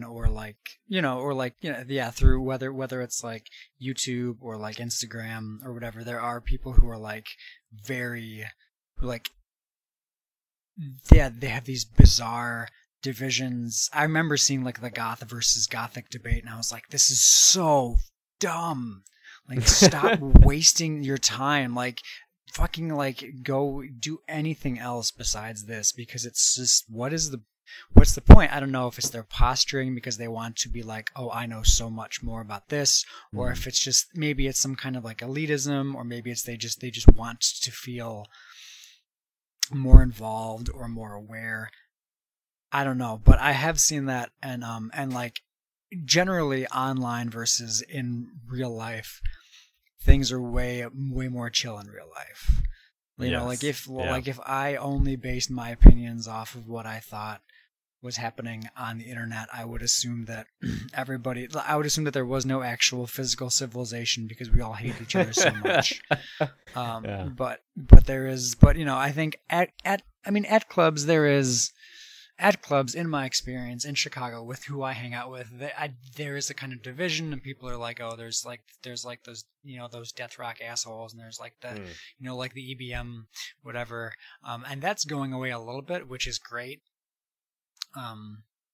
But it's, it's still cliquey, and that's just, it's a shame, but that's just the way it's going to be. And you're not going to resolve any differences in a giant dark room with music blasting. That's just not right. gonna Yeah, happen. exactly. Especially not after 1 a.m. Because nothing but terrible things happen after 1 a.m. Yeah, and see, I'm totally torn in that whole part of it, the whole goth versus gothic, because the academic side of me wants to say, like, yes, of course, there's this sort of lineage of academia studying the Gothic, and then there's this whole lineage of sociology studying goth culture, and there's crossover, and there's differences, and there's like, I want to sit down and have this whole discussion about identity construction and all this kind of thing. And then on the other hand, it's like, well, okay, yeah, maybe we're taking it too far. And I'm all about culture being inclusive to the extent that it's able to, because I mean, culture has to be exclusive to some degree, because if goth is whatever you want it to be, then it doesn't really mean anything anymore. So I think these kind of discussions are important and are interesting and are intellectually stimulating. But there is a point where you get into the minutia too much, that nothing is really connected to anything else, and there's this kind of relativism that basically just ends up dividing goths from everyone else and goths from themselves, because you have to be such a individual, complete apart from everyone else, that its community is completely lost. So I think there's a balance to be had there. I don't know, Trey, what are your thoughts on that? My thoughts is that I think it's sort of I'd say it's actually probably an artificial thing that we're seeing, that's a combination of just the natural state of how human beings evolve to find identity through the teen and early college years, is all about finding belonging, all about joining that clique, all about getting into the people who are just like you. And that leads to that tinier and tinier divisions of things, because you want people more just like you. And when you add the internet into that, where the pool of people that you can look at to form that community has become so broad that you could find a subset of people that are very, very, very much the same, and glom onto that in a Tumblr group or a Reddit page. You can have those tinier and tiny divisions, and they become practical. Whereas historically in the 80s and 90s, or any time where we didn't have this giant worldwide pool of people to pick from when you're trying to find your community, you needed to be a little bit more flexible in that. You could be, your very specific self, but you could be a romantic goth and hang out with cyber goths and hang out with perky goths and hang out with all those other types of goths, and just consider yourself all goths. Because if you didn't do that in your small little community, even in a big town, well, you're all of a sudden alone, or you have like two friends that you hang out with, and you play music in your basement or whatever. So if you wanted to get out into a larger community, you needed to be more flexible, where nowadays you can create that community within virtual spaces, within online spaces, and be very, very specific and very, very subdivided from anything else. So I think it's just amplifying that inherent desire as people are finding identity and determining who they themselves are by joining in with communities. That's being amplified by just the virtual bubble environment that the internet engenders, where you could find people just like you, and you can find dozens to hundreds of them and consider that good enough. And that's why it is so toxic online, because you do feel you have enough community that you can be exclusionary of other people, even if you would, in a normal real world space or a limited space where you didn't have such an option to choose from such a great pool, you'd be more tolerant. And that's why I think there is also, like we were talking about with Lisa, this distinction between the toxicity that appears in the online space where everybody's sniping at each other and being judgmental and exclusionary, and then when we take it into the real world and all of a sudden everybody is like, oh yeah, we're at this club, we're supporting the scene in our local area, and yeah, they're cool over there, they look different, they like a little different music, but they're still cool and they're still supporting the scene, and it's much more collegial, it's much more amicable in those more confined spaces. Yeah. Yep. Agreed. All right. So to close out, the last point she had here was she says that, and this is so basically she says goth has become too serious, and this is kind of in contrast to Amy Necrotique, who I don't know if it was that video or a different video, but she says that the whole don't take yourself too seriously thing is a stupid thing to say, whereas Angela says the opposite, that goths have become too serious, and I'm totally in agreement with Angela on this. I think the whimsy and the self-deprecation of the 80s and the 90s has been lost to a degree when we're talking about modern goths, and that it's so like dry and academic and serious that it kind of sucks the fun out of it. Whereas if you look at the Batcave, it was all, it was schlocky, it was about horror, it was about being silly and not and making fun of yourself. I remember specifically, this was maybe like 8 to 10 years ago. I was talking to a punk friend of mine at a show. We were standing outside having a cigarette, and he said, like, you know what? He made some joke about goths, and I thought it was funny, and then I made a joke at my own expense about it. And he was like, you know what? I like you because you don't take yourself too seriously, and that you will make a joke at your own expense. And I run into so many goths that take themselves so seriously that they just can't even take a joke. And I think to a large degree that kind of thing has been lost. And I think that's really, it's sad, because I feel like that's part of the goth lineage, is to just be ridiculous and to take the piss out of yourself, as the Brits would say. For sure. I live to take the piss out of people, so yeah, I totally agree with that. I do. I love the goths who take themselves too seriously, though. They are so dear to my heart, because it's like fucking bless you for like giving a shit about anything, Yeah. Like, this is serious. I'm okay. I'm totally okay, and I'm being totally sincere. Like the people who get like, I just love it. I love it. Love it. So, all right. So I don't know. I guess in closing, I think with these discussions, we have to be careful to not hyper idealize or become too nostalgic about the past. Like I know from a lot of conversations I've had with Angela that she is really passionate about getting new blood into the scene.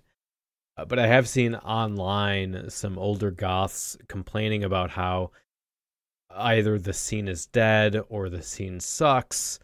I mean, I think Amy Necrotique is guilty of this.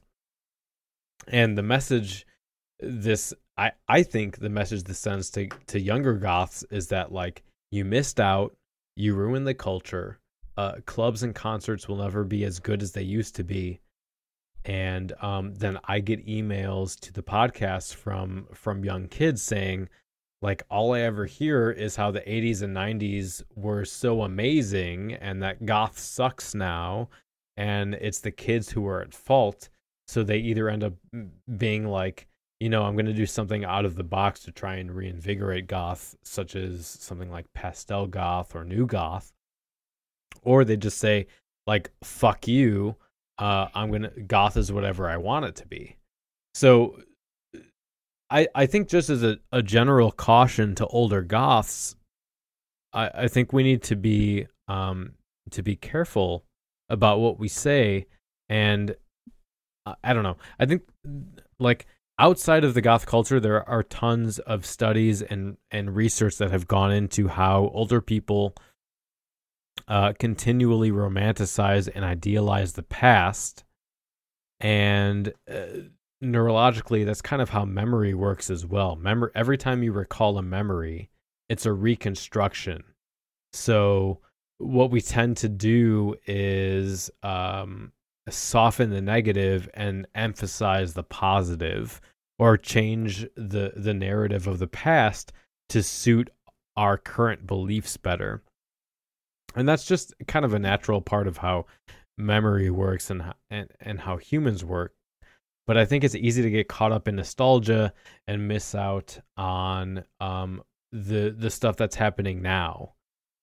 What I think that's what Amy is doing a lot of the time in her videos.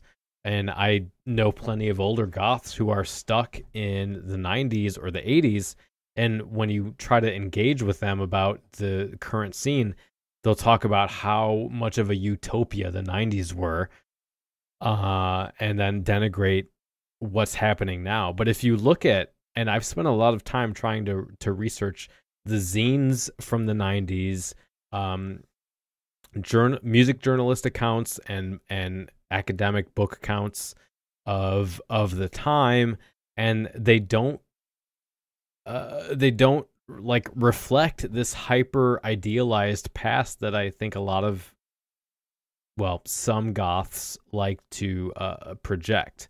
So I think as we age, it's important to learn that as we have engaged with all of the esoteric and obscure parts of a culture, the kind of magic will naturally wear off, because nothing is new, nothing is as novel as it was in the past. Like, so for example, personally, I'm getting into paganism and Wicca right now, and a lot of the ideas and the philosophy and the culture is really new and exciting and magical to me. But when I go on YouTube, I see older pagans talking shit about younger pagans, and how Wicca is old hat and it's played out and it's juvenile, and how they're leaving the culture and that kind of thing. So I think what's important to remember is that for us, when we go to a club, when we talk to a goth that's younger than us, Angela talked about how in the 90s they were hanging out with the goths from the 80s. Like, we are the goths from the 80s for the younger people. And we want to avoid that kind of juvenoia or like kind of paranoia of youth culture, and find a balance between retaining the spirit of goth, or the ethos or the ideology of goth, and the growth that's coming from younger people trying to find themselves or grow into or even grow out of the culture. And I think that's an important message that we need to push. I think that's something that Angela is about, but I think we need to give people the space to discover themselves and to be the role models that she's talking about in her video. Yeah, I generally really agree with a lot of that. And ever since I've been involved in the goth scene, it's always been one of my number one pet peeves. And usually the quickest way to get me to stop paying attention to the conversation is when you start hearing people especially the people who are elder Goths, the people who've been in the scene longer than I was, or that younger Goths would, whenever they start a sentence with, back in the day or back in my day, I turn off, because like, I don't care.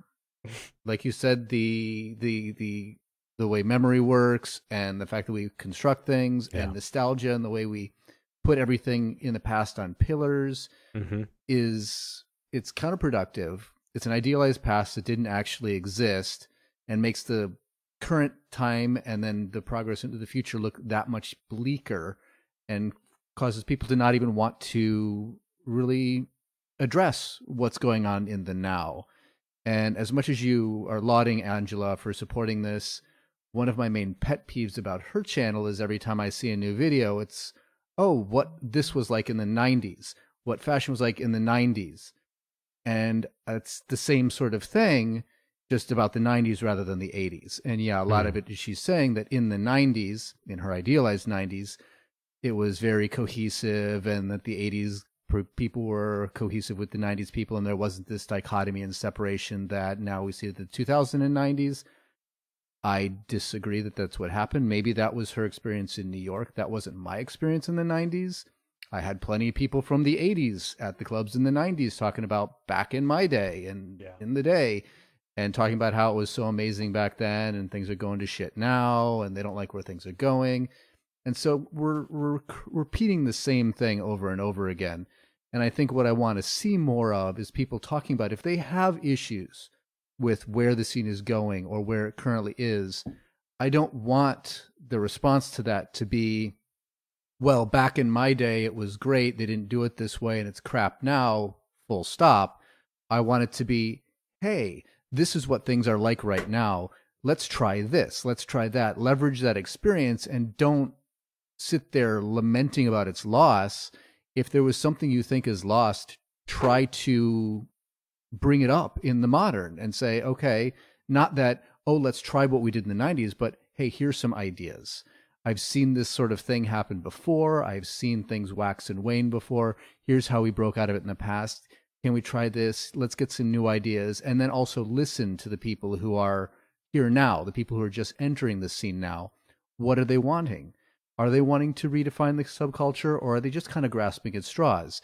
Engage with them instead of lambasting them about trying to redefine the culture, and find out, okay, you want to be goth, and you want this thing to be goth. I don't think that thing is goth, but so what is the underlying reason that you want to be goth? What is goth to you that makes you want to be goth, even though you seem to be against all of the trappings that are sort of what most of the community thinks are goth?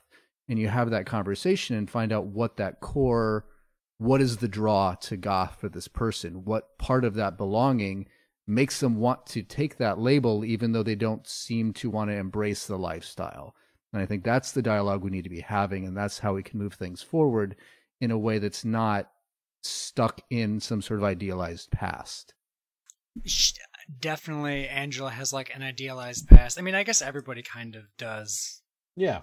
But it's like, it is a good resource for people who are for kids who are getting into it, who are like, so what was it like when it was so good? That's the only. So I can see that as a benefit. But yeah, there should be. I mean, if you want to be, do you want to be like an archive channel, or do you want to be like bridge building and talk about what could happen as opposed to what did happen? Because because people who are going to go out and look for what goth is now, they're going to get a lot of different responses, and some of those are going to be things that we would not particularly care for. I think. Right. So, well, I think that's how she sees her channel. Is it's she kind of tells stories about how things used to be. And I guess, Trey, to your point, like I feel like in the 90s, there was this train of thought that was the 80s were great, and the kind of post-punk and goth scene that came out of that was great, but it wasn't dark enough. And we're going to make it dark enough, and we're going to be goth enough, and we're going to embrace what goth is, rather than the kind of forerunners of that genre saying that, oh no, goth is a bit rubbish, and goth is a bit juvenile, and goth is a bit schlocky kind of thing, and we're going to embrace that. So I do think there was still a kind of generational divide from the 80s to the 90s that isn't necessarily recognized, that it is kind of important to remember. But it is also, on the other hand, it is useful for, I don't know, it's a careful line to walk between saying this is what it was like in the 90s and these were my experiences in this area of the country or of the world, and this is what it was like for me, and saying to the other extreme, which is what Amy Necrotique is saying, is that goth is dead now and nothing will ever be the same, and you missed the boat, and too bad for you because everything sucks. So yeah, it's a framing thing, and I still watch Angela's videos and I still enjoy them. I'm not necessarily saying that she's a blight on the community, but I think she needs to have more discussions about not just the archive, the historical aspect of what it was like, but what can we do to bring things forward? What can we do to integrate the culture or integrate the people coming into the culture for the first time now, like she felt she was brought in the 90s? And saying how great it was back then is fine and is good for historical information, but I want to see more of a mix of content, more stuff about, well, okay, that's what goth was like in the 90s. What's goth like today to you? What's your take on goth today? And can you put that in a positive light or put it in a way that means it's moving forward, rather than always putting it in a comparison with goth from, your entry point? Because almost everybody has this golden vision of their entry point into whatever they've entered.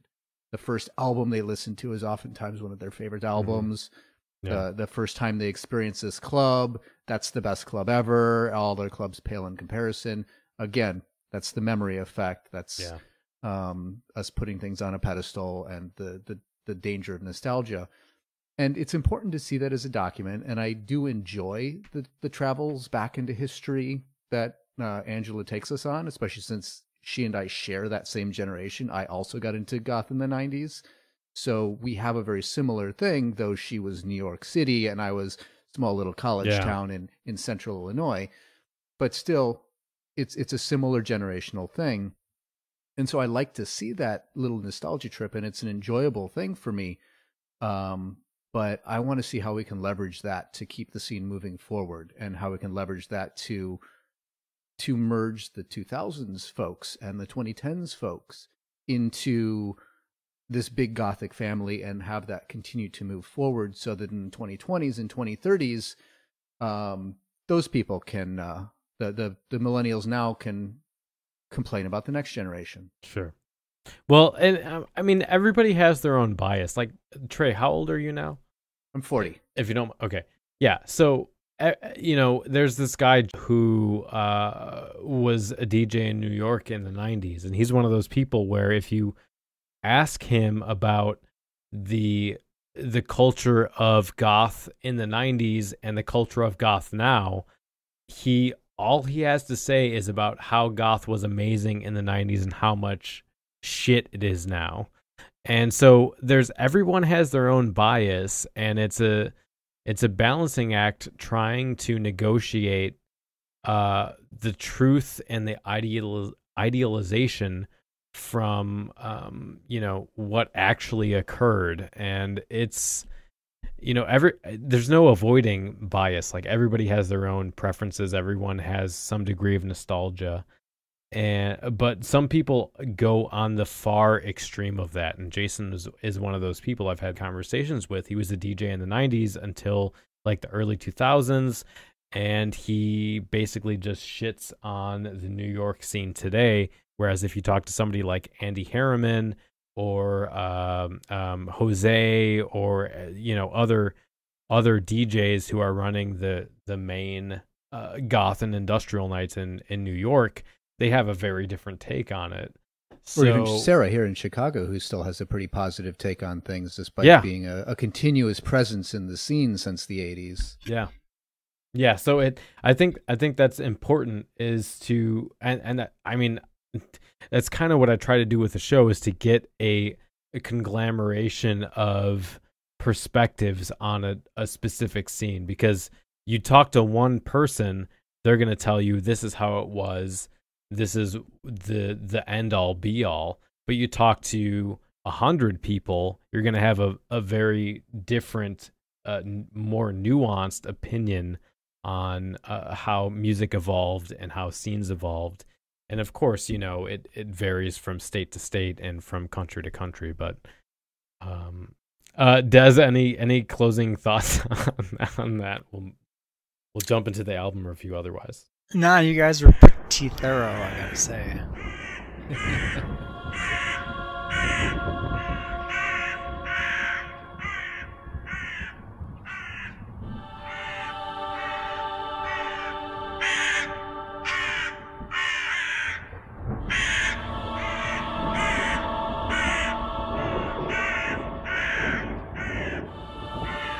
Album review. All right, so this month we are reviewing Cruz De Navajas' album Dominacion. Dominacion. It's Domination, but Dominacion. Sure. Dominacion. Yeah, from Going Underground Records. This was released in February 2018.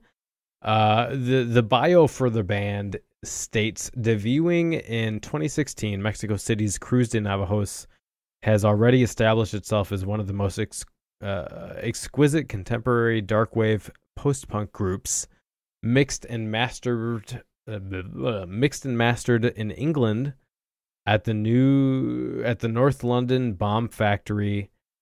Despite the heavy subject matter, the band builds its songs upon melodies and movements reminiscent of the finest gothic rock bands of the past and present. The members of Cruz De Navajo describe its sound as dark, danceable post-punk. Recommended to fans of Susie and the Banshees, The Cure, and Sisters of Mercy. So with that, we're going to play the second track off of their new album called Esclavas. Esclavas? How do you pronounce it? Esclavas. Okay. Thank God for post-production editing. Jesus fucking Christ. I had too much vodka.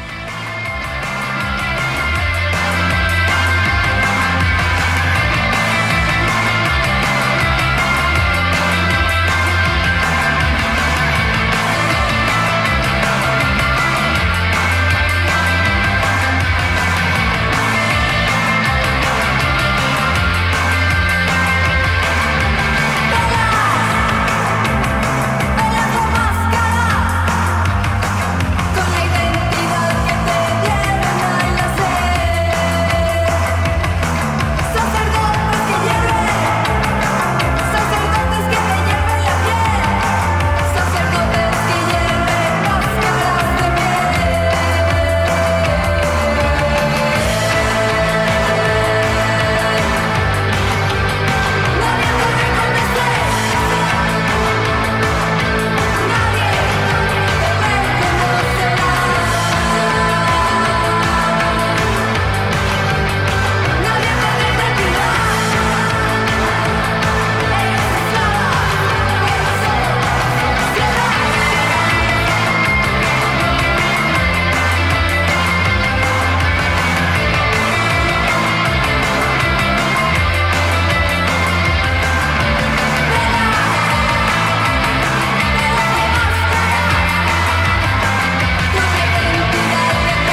So, Des, why don't you let us know what you thought about the album? Usually what we do is talk about your general thoughts about the album and then rate it from a 0 to 5, 5 being a masterpiece, 0 being a piece of garbage. So let us know what you thought about the album. Got it. This I am familiar with Cruz De Navajas because last year they played San La Muerte Fest in San Antonio. Oh, fuck. And yeah, it was good too. I wanted to go so much. So last year they played it was them, and they share a member with that band Espejo Convexo. Which is Daniel, and they did like a West Coast tour. He did 2 sets every night. It sounds fucking miserable, but they were really good. Both bands were absolutely killer. So that's when I I've like seen them live, and they were really good. They were just like for one thing, the sound was important, and the sound was great. There's just like a ton of energy in this, and because with a lot of like live drum machine bands, it can get boring, it can get uninteresting, and they've got the energy there, and it's translated to record. A lot of these songs were on the demo too. They were on like Esclavas was on the demo. Las Personas Son Bestias was on the demo. Parasitos, Suna, and SPK, I think, were all on the demo. And so I've been listening to that probably once a week for whenever since October. And it's just like this record it's got a bunch of atmosphere, but it still has like a ton of energy. This is a really like excellent example of like a good modern like post-punk goth record, because like all of the darkness is still there. You don't you wouldn't say it's more death rock than post-punk? Would I? No, I know, because for me, like my definition of death rock is much more theatrical. Okay, like when I think that's fair. When I think of death rock, it's like, like Death Hawks and stuff. And this, I mean, right. This is more on like the punk side for sure. But but it doesn't like particularly push me in like a Gang of Four or like, kind of way. It's more, It's just, there's a bunch of atmosphere. And it's also really catchy. My favorite track was Imperialismo, because it just had it just really got me. It's like, it's one of the longer tracks on the album, and it's just, I didn't look up the lyrics because I don't have to. Like, I kind of like, I get it already. Like, it's, it's definitely political, which we need more of that. Yeah. And the record, I really love it. The singer, I'm not sure if her name is Sharon or Sharon. I met her briefly last year, and like all like this, the synths are all really like subtle, but the synths are all great, and she does both synth and vocals. One thing that grabbed me was that the drum programming was excellent, and like there were some times when I was like, this sounds like, I think Alex, the guy who did programming, must be a drummer, because it's like there's some things that are they just sound really good together, and he just totally nailed it. Because sometimes you can blow programming, but I think that all the percussion on the record was excellent. So out of 5, 0 out of 5, what would you rate this album? It's really like this. What they were going for, they totally nailed. So I would give it a 5. Yeah. Like they totally nailed it, and it was like, even though I've listened to the demo a bunch, listening to like the whole record. I was sewing some bullshit onto some other bullshit when I was listening to this. I was like, so it was just like, this is so good. And it was still like engaging and stuff. And I didn't, I mean, the thing is, there's not much like of a creative, how do I put this? A lot of the songs sound really similar, and that's okay because they're all good. So Desmond, like you said, I also thought this album had atmosphere shooting out the asshole. It was just really, you get that dark, heavy, gothic, melancholy atmosphere that I love. Production, I felt, could have been better. It was a bit low fidelity, which may have been a purposeful artistic choice, but I think I would have enjoyed the album more if it had a crisper, higher fidelity sound. But the album was great. It made me want to just mopey dance in a room of smoke or dig my own grave and sleep in it in a cemetery, It just has that goth feel to it. I loved the vocals. They sit back in the mix enough and just have the right amount of echo to really drip that drama and that gothiness without sounding cheesy. I also agree that I think Imperialissimo was my favorite track. It stood out from the rest of the album, and it wasn't because it wasn't as energetic as the other tracks. It had that more, again, like depressive, droopy, slow dread sound to it, but turned up to 11 on this one, and I really appreciate that, especially when I'm sitting in a dark room drinking by myself like I am right now.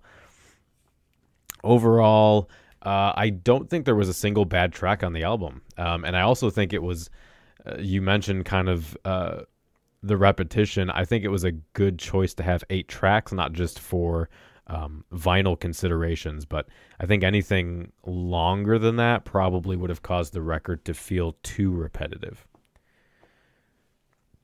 I guess my only real complaint would be, again, the production value. I just thought that it left some of the tracks sounding kind of muddy and gravelly, which isn't really my thing. But that said, overall, I'm going to give this album a 4 out of 5. So you've got to be interested in death. It's the last great taboo. It's the only taboo left. Precisely. I mean, why is it, do you think, that everyone in here is dressed in black? It's a celebration of death. No, I just like the clothes. Yeah, well, no, I mean, the clothes look good. Yeah, I mean, death looks good. Charles Manson, yeah? No, he was cool.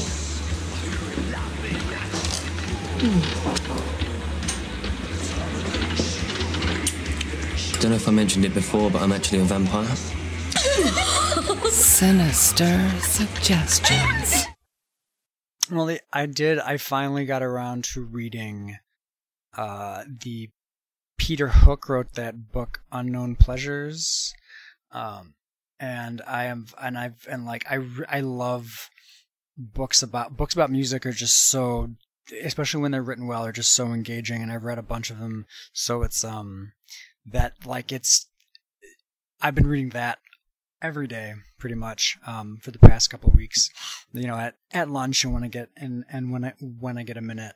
And I'm not working, and it's just really because I haven't listened to Joy Division in 5 or 6 years, right? But it just makes me want to, and it like brings me back to a time when like that was still like interesting and like kind of like engaging, and just hearing him talk about like like Ian, and like for me Ian wasn't particularly like, I'm not like some people like love that fucking guy, but I like I like him, and like I love Joy Division, but like it's good to hear someone's take on it, and just all like the stupid little things, and like realizing that being in a band for the past 40 years has been a similar experience for everybody, just playing in like shitty rehearsal spaces and like dealing with other shithead bands. Like I guess he just talks so much shit about Slaughter and the Dogs. Every chance he gets, he just talks shit about Slaughter and the Dogs. And sometimes he goes off on tangents, and he does talk about New Order a little bit, which I like because I want to hear about that too.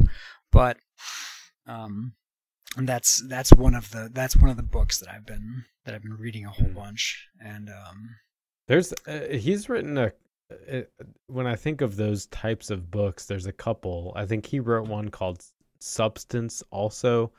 There was that one book that David J wrote called like Black Magic and something. I don't remember specifically, but that came out like a year or two ago. I don't know. Those are all books that are on my like Amazon wish list. Mm-hmm. So yeah, if you're digging that, I'll bump that up to like the next thing I buy. So that actually that brought something up in my mind, at least. It's a little bit more tangential to scene stuff, but it is another music book about music. It's called How Music Works. It's by David Byrne, Talking Heads fame. And it was sort of a mix of both an autobiography, so a lot about the early Talking Heads and the early post-punk 70s to early 80s, emergence of that very large flourishing in music, along with just his musings on music theory and how music and the performance art that goes around it, the whole show, how that works and how it's effective. And I read it probably a year ago. And I loved it. I listened to the audiobook actually read by David Byrne, and it was really well done. So I would recommend that to anybody who's interested in music books and learning about, from the band's perspective, from a band leader's perspective, the thought process that goes into both making music as well as putting on a whole show, along with some of that historical context of the late 70s, early 80s, particularly the New York scene. Right around that same post-punk era. My Sinister Suggestion this month, I'm going to keep this quick because we've gone way over the time that I had allotted for this episode, but I'm going to be recommending a music review website, and this site is called Noise Beneath the Snow. You can find it at noisebeneaththesnow.com or check the show notes on the podcast app. This is a like it says on the tin, a music review website. It's run by 2 or 3 gentlemen, but the main guy who runs it, William, has a background in art history and PR.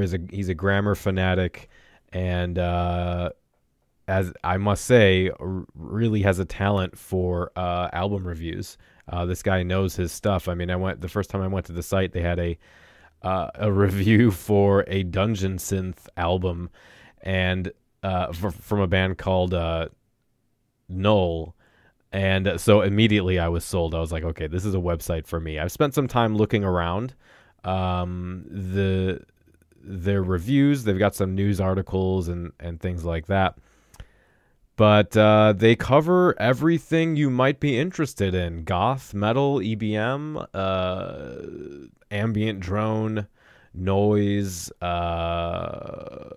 and more obscure. They tend to, at least from my perspective, deal in more obscure artists. Now, of course, I'm not super familiar with all these genres, but that said, if you're looking for a website to find new music, I would highly recommend it. I don't think the website's been around that long. As someone myself who tries to keep up with postpunk.com, The Quietus, I Die You Die, those type of outlets, I found this to be another worthy addition to that type of rotation. So I recommend you check it out. Again, that's noisebeneaththesnow.com. But Trey, first of all, thanks for filling in last minute, like 4 hours before we recorded. I really appreciate you taking the time out. No problem. We'll see how much I enjoy this experience in the morning when I have to get up. Yeah, but when you go to work, it's fun as always. I love being on the show. Thanks. And Des, thanks for hanging out and coming on and telling us, talking about your experiences and your thoughts about the local scene. I really appreciate it. Why don't you, since you're our guest, let us know where we can find you online and what kind of projects you're working on, and if people are interested in the stuff you're doing, where they can grab that. Definitely. Well, yeah, thank you for asking me to be on this. This has been a bunch of fun, and I really appreciate it. And like stuff like this, like keep doing what you're doing, because stuff like this is important.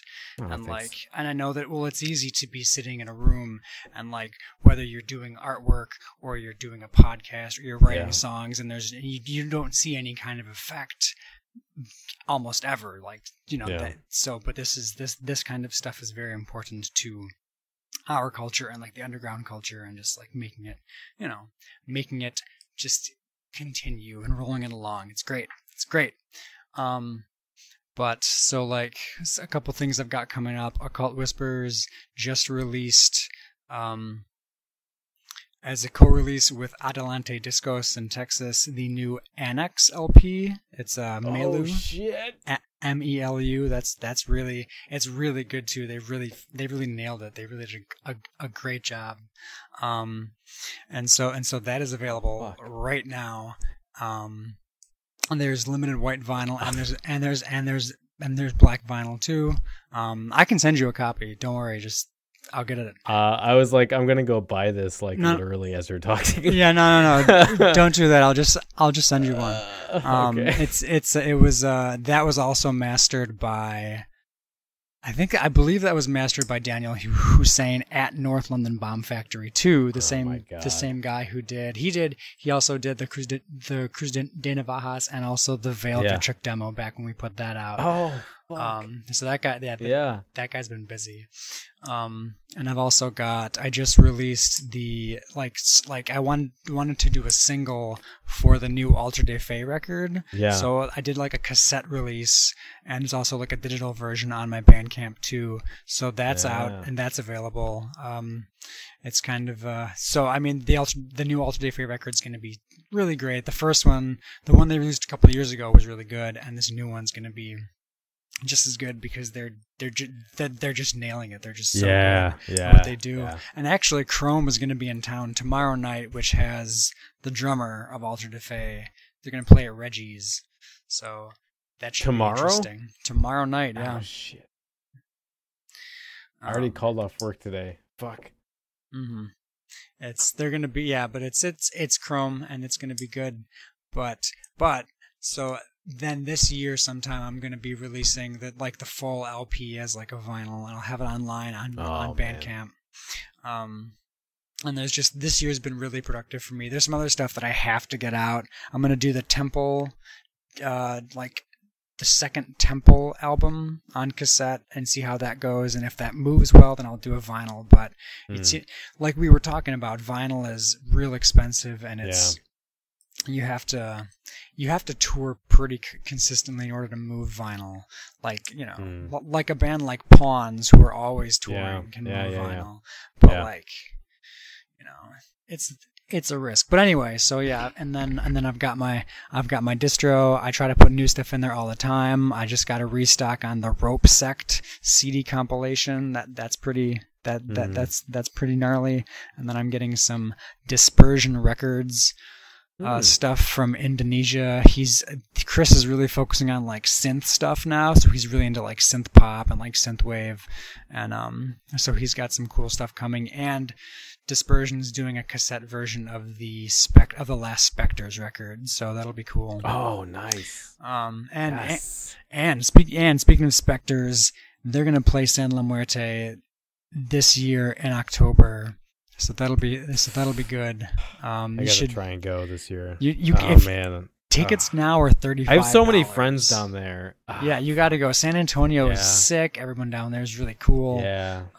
It's really a good time. And tickets now are $35 because Robert's it's in like 6 months or whatever. So he's just trying to get some interest. So. Yeah, that's insane. Like, it's what is it? Cold Waves those tickets are like $70, something like that. Yeah, $35 is nuts. $35 for the weekend for now. Yeah, eventually, exactly. Yeah. 35. Yeah, for all the stuff and like Spectres and Death Charge and 6th June is going to play this year. Oh.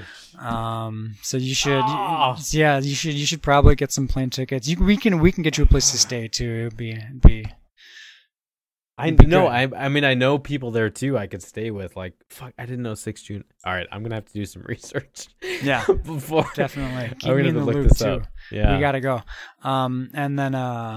And then this year, Cemetery got asked to play the Murder of Crows Festival in New York City. That's also in October. Oh, nice. So we're gonna do that. I haven't talked to Sean from Murder of Crows yet, but I'm gonna get some more information about that, and then it's gonna be a cool October. Right now is really fucking boring, but I guess there is Skeletal Family is playing. That's cool, and Chrome is playing. Chrome is cooler because I get in for free, but it'll be good to see Skeletal Family too. Yeah, and I mean, just keeping on this theme, like I don't say this enough on the podcast, and I guess that's my own shame, but if you guys find a band that you're into, whether it's something we review or something you've heard about just now or whatever, like support the artist if you can. If you're able to feed yourself and you can pay your rent and that kind of thing, buy some music, pay for some physical copies of stuff. Spotify is great, iTunes is great.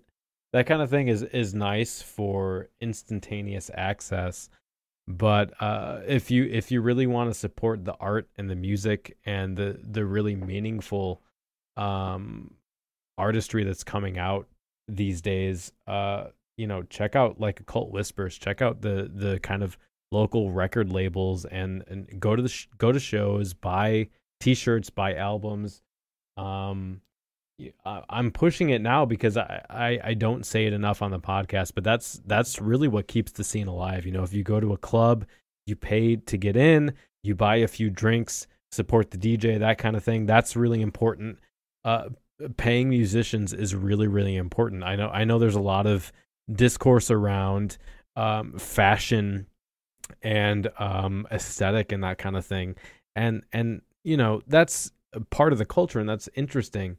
But I think music is really what drives everything forward, and music is what drives community forward, and that's how we gather, and that's how we meet new friends and get interested in new genres and new groups of people. Get out there, spend a few bucks on a cassette tape or on a release or on whatever it is, and support the culture and support the scene that way. What's Occult Whisper? Is it occultwhispers.com? Like what's the main place to find that kind of thing, to find the records? Occult Whispers is intentionally obscure, okay, which is kind of like, fucking goth. Isn't that stupid? What the fuck am I doing? I'm trying to make money. So the main way, the distro is at, let's see here, I got it right here. Where'd you go, buddy? The distro where you can order anything is from occultwhispersrecords.bigcartel.com. Okay. And I can send you the link to this too. Whatever links you send me, I will put in the show notes so people can click it easily. Yeah. And I've also got the Bandcamp where I have everything up as a free download, because that's the point, man. You're insane. No, that's insane. That's insane. It's people should give you money for that shit. A lot of people do, especially with the Night Voices compilation. That's been downloaded like a fucking, like how many 100 times? It's been downloaded a lot, and I haven't made like a ton of money off it, but it's just like sometimes people are super generous. Yeah, like a pay what you want kind of thing. Yeah, and so usually it's like it's anywhere from like $1. Usually it's $1, but sometimes it's like $10, and that's cool. Yeah. No, I mean seriously, like guys, if you like an album, pay for it. Like I did a Patreon stream recently, and I talked about some records I was disappointed in. One of them was the new Totenwald album, which I pre-ordered. One of them was the new MGT album, and I talked about how I was upset that I paid for these albums before they came out, and then they were just kind of mediocre. But there's a lot of music out there that you can listen to the entirety of for free. People have to eat. People have to pay their rent and pay their cable bills and that kind of thing. Like if you find value in it, and you can throw a couple bucks, even if it's some kind of donation thing, just pay for this. You know, the music is what keeps the culture going. So yeah, pay for it and share it, because paying for it is share cool. it. Yes, yeah. But like, I'm also super stoked when people, like, if I ever see Yes. any like bootleg cemetery stuff or like fan cemetery like clothing or whatever like that, like just keep pushing the culture. Yeah, Paying for it is definitely like that helps, but also just like talk about it, and, help like, people. push Yeah, it, exactly. and, like, Yeah. you know, get yourself a cemetery tattoo and then send me a picture. As I mentioned last time, I've continued to update the Patreon page, add new rewards. We've been doing new live streams. We've got, there was so much news that happened this month. There is no way that I could fit it into this episode. So I'm going to be talking about that on the next live stream for Patreon members. Like I said, we have new merchandise for certain levels that will be shipping out every 3 months. We've got the Discord channel. There's special guest interviews and shirts and things like that are going to be coming up. Early access to episodes. We're live streaming the podcast recordings now. All kinds of like awesome stuff. So if you feel at all inclined to support the podcast and provide the kind of safety and security that we need to continue to make episodes and to produce quality content, please consider going to patreon.com/cemeteryconfessions and taking a look at what kind of rewards you can get and throwing us $1 or $5 every month. And that really makes a big difference for us. I'm going to thank the patrons who supported us for the month of February. At the founders level, we have Stephen, Esmeralda, and Abigail, faithful Cemetery Confession supporters. Thank you all so much for your continued support, and I hope you guys are enjoying the mugs and stickers that I sent out. And we've got new designs, new companies. I'm improving on what you're going to be getting, so that will be coming out shortly. Speaking of merchandise, we are pretty close to reaching the level where I will be beginning to do giveaways. And what these giveaways are going to be is I'm going to pick a random person from Patreon, and that includes everyone from the $1 level up. All goes into a random number generator, and whoever wins is going to get a care package of exclusive Cemetery Confessions merchandise. So, t-shirt, mug, stickers, all that kind of stuff is going to be going into the mail and sent to your house, and everybody will have a chance to win it regardless of what donation level you're at. I think we're at about 86% to reach that goal, and once we get there, that'll be a bi-monthly giveaway. So I'm really excited. I'm hoping we can reach that goal because there's some cool Cemetery Confessions swag that I'd like to give away. At the Nocturnal Council level, we have Kyra, Jason, Natalie, Michelle, Azzy, Michelle, or Skullgirdle on YouTube. Should be checking her out if you have not already. She's been doing live streams every week, and those have been really entertaining. Thomas, Trey, Nephilim, who you can find on YouTube as well under Nephilim Incorruptus, Angela, Ivy, Skiamakos, Kay, who runs the curation website, goth.life, really cool resource you guys should all check out. Goth.life is the website. And Heather, thank you all so much for your support. And then at the Crow's Call level, we have Isabel, Rabin of Rabin Photography, whose website I believe is rabinphoto.com. They do some pretty cool alternative and goth romantic photography, so check them out as well if you're in the UK, especially. Angela Benedict of course, needs no introduction. You should all be watching her YouTube channel. Sarah, Christina, Esther, Ambergeddon, Nora, Emma, Dolly, Paula, Joe or DJ ATAC, Kelly, Isidore, Dom, Elizabeth, Marco, Stuart, Isabel, Christian, Marissa, Fifth Dream, Alex Kennedy of the We Have a Technical podcast, Shelley Randall, Jokester, Caroline, Rose, Eternal Winter, whom you can find on YouTube as well. She does great stuff. I share her stuff on the Cemetery Confessions Facebook page quite often. Bronwyn, Angel, Samantha, Anne, Heather, Honora, who actually has some has posted some really great content on Gothic Amino. Laurel, Jen, Joseph, Beth, Lennon, and Lyrillith. Thank you all so much for your continued support. As I said last month, if you have a project relating to goth and alternative culture and you are a Patreon member that I did not mention, please let me know because I would like to support that stuff.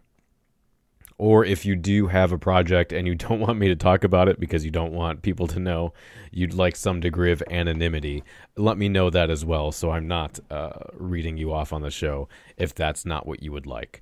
But thank you all so much for your support, and it was really cool to put some personalities and faces to a lot of those names now. I've had some interactions with a lot of you on Discord, so now I feel much more of a personal connection, and I think that's really cool. So I hope you guys keep joining the Discord, sending me some messages, and chatting it up. That's going to be it for this month. Next month, or rather 2 weeks from now, still not used to that, we're going to be sitting down for an interview with Lisa Ladouceur. You may know her most recently from the 40 Years of Goth fashion videos. She also has a book called Encyclopedia Gothica from 2011, which I believe I bought in 2012. We're going to be sitting down and talking about largely the fashion taxonomies that she put in her video. And we're going to be talking about why she made those choices. We're going to be having a bit of a debate as to what belongs there and what sort of methodology or reasoning should have been used to decide what type of fashion gets put in that type of video. But we also talk about her personal experience with goth, how she sees internet culture impacting goth proper, how she sees the rise of fashion icons and YouTube hauls and that kind of thing morphing and evolving goth culture. So there's a lot of interesting topics we go over. We talk about aging in the scene. We cover a lot of ground, and this is going to be one of those must-see TV events. You're going to want to come back and hear why she thinks emo belongs in a video about goth fashion. So with that, I'll see you guys in a couple weeks. Thanks again for supporting us. Thanks for enjoying the podcast and telling a friend. And until next time, stay dark. The preceding program is a member of The Belfry, a network of blogs, podcasts, and videos for the darkly inclined. Go to thebelfry.rip for more information.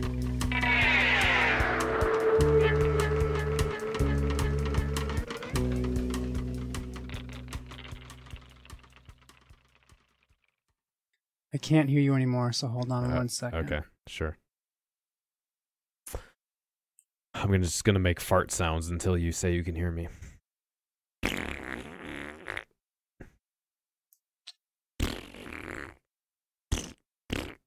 Well, now you're muted. So I'm just going to drink. Trey, can you still hear me?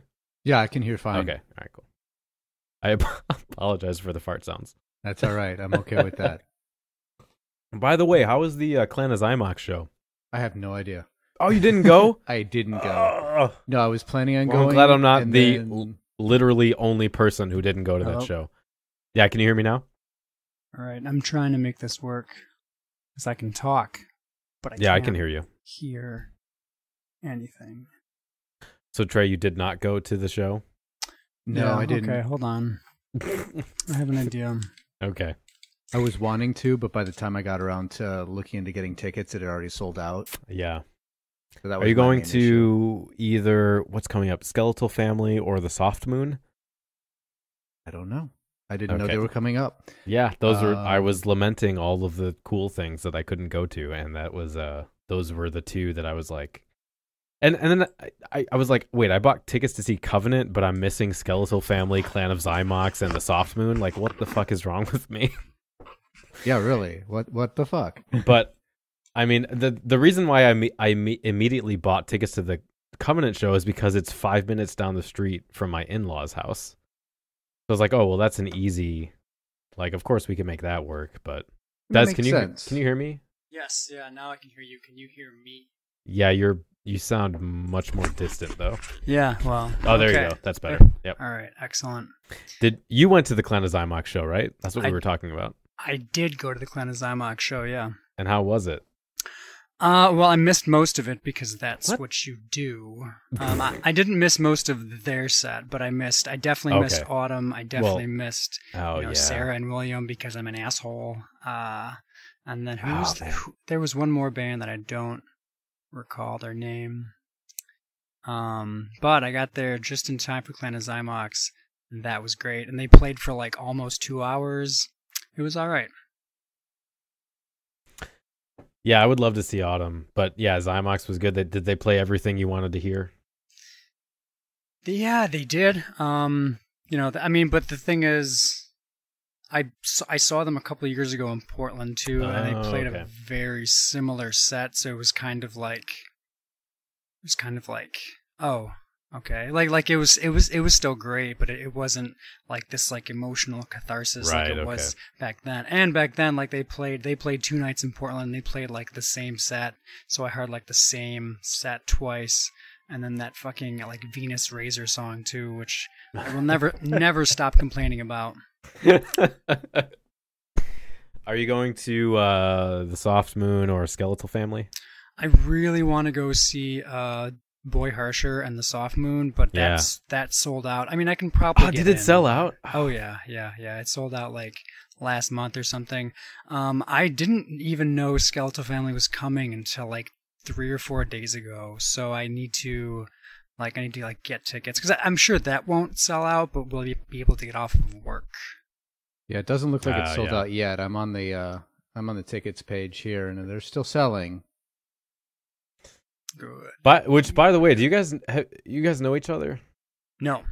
Okay. I don't believe so. That's odd because you live in the same city. Well, Trey and Des. Because Chicago, everybody. In there's Chicago only like 10 else. people that live there, right? So it's not that weird. Yeah, it's 7 now. 2 of them, 3 of them moved. I bet we'd recognize each other, but beyond that, yeah, I don't know. Definitely. Okay. So, yes, Trey, Desmond, Trey. Good to meet you. I'm glad sure to get you guys we'll in the same eventually meet up in real life too. Yeah, you guys have been all to a bunch of the same events. So, oh, I know we have. Yeah. I go to most of at least the club events. I'm at almost every one. Not so much with concerts, but yeah, but that's one of those things of being in a scene where you get into it, you meet everybody, you form your clique, and then neither the twain shall meet. And it's kind of unfortunate, but that's just how it works. I try to make it easy for people by wearing the same outfit for the last 15 years. So I'm pretty easy to spot, I think. I think my wife said something once. She's like, "Oh, hey, there's that guy with the cut off Sisters of Mercy t-shirt again." Yeah, like, yeah, that's makes it easy. Yeah.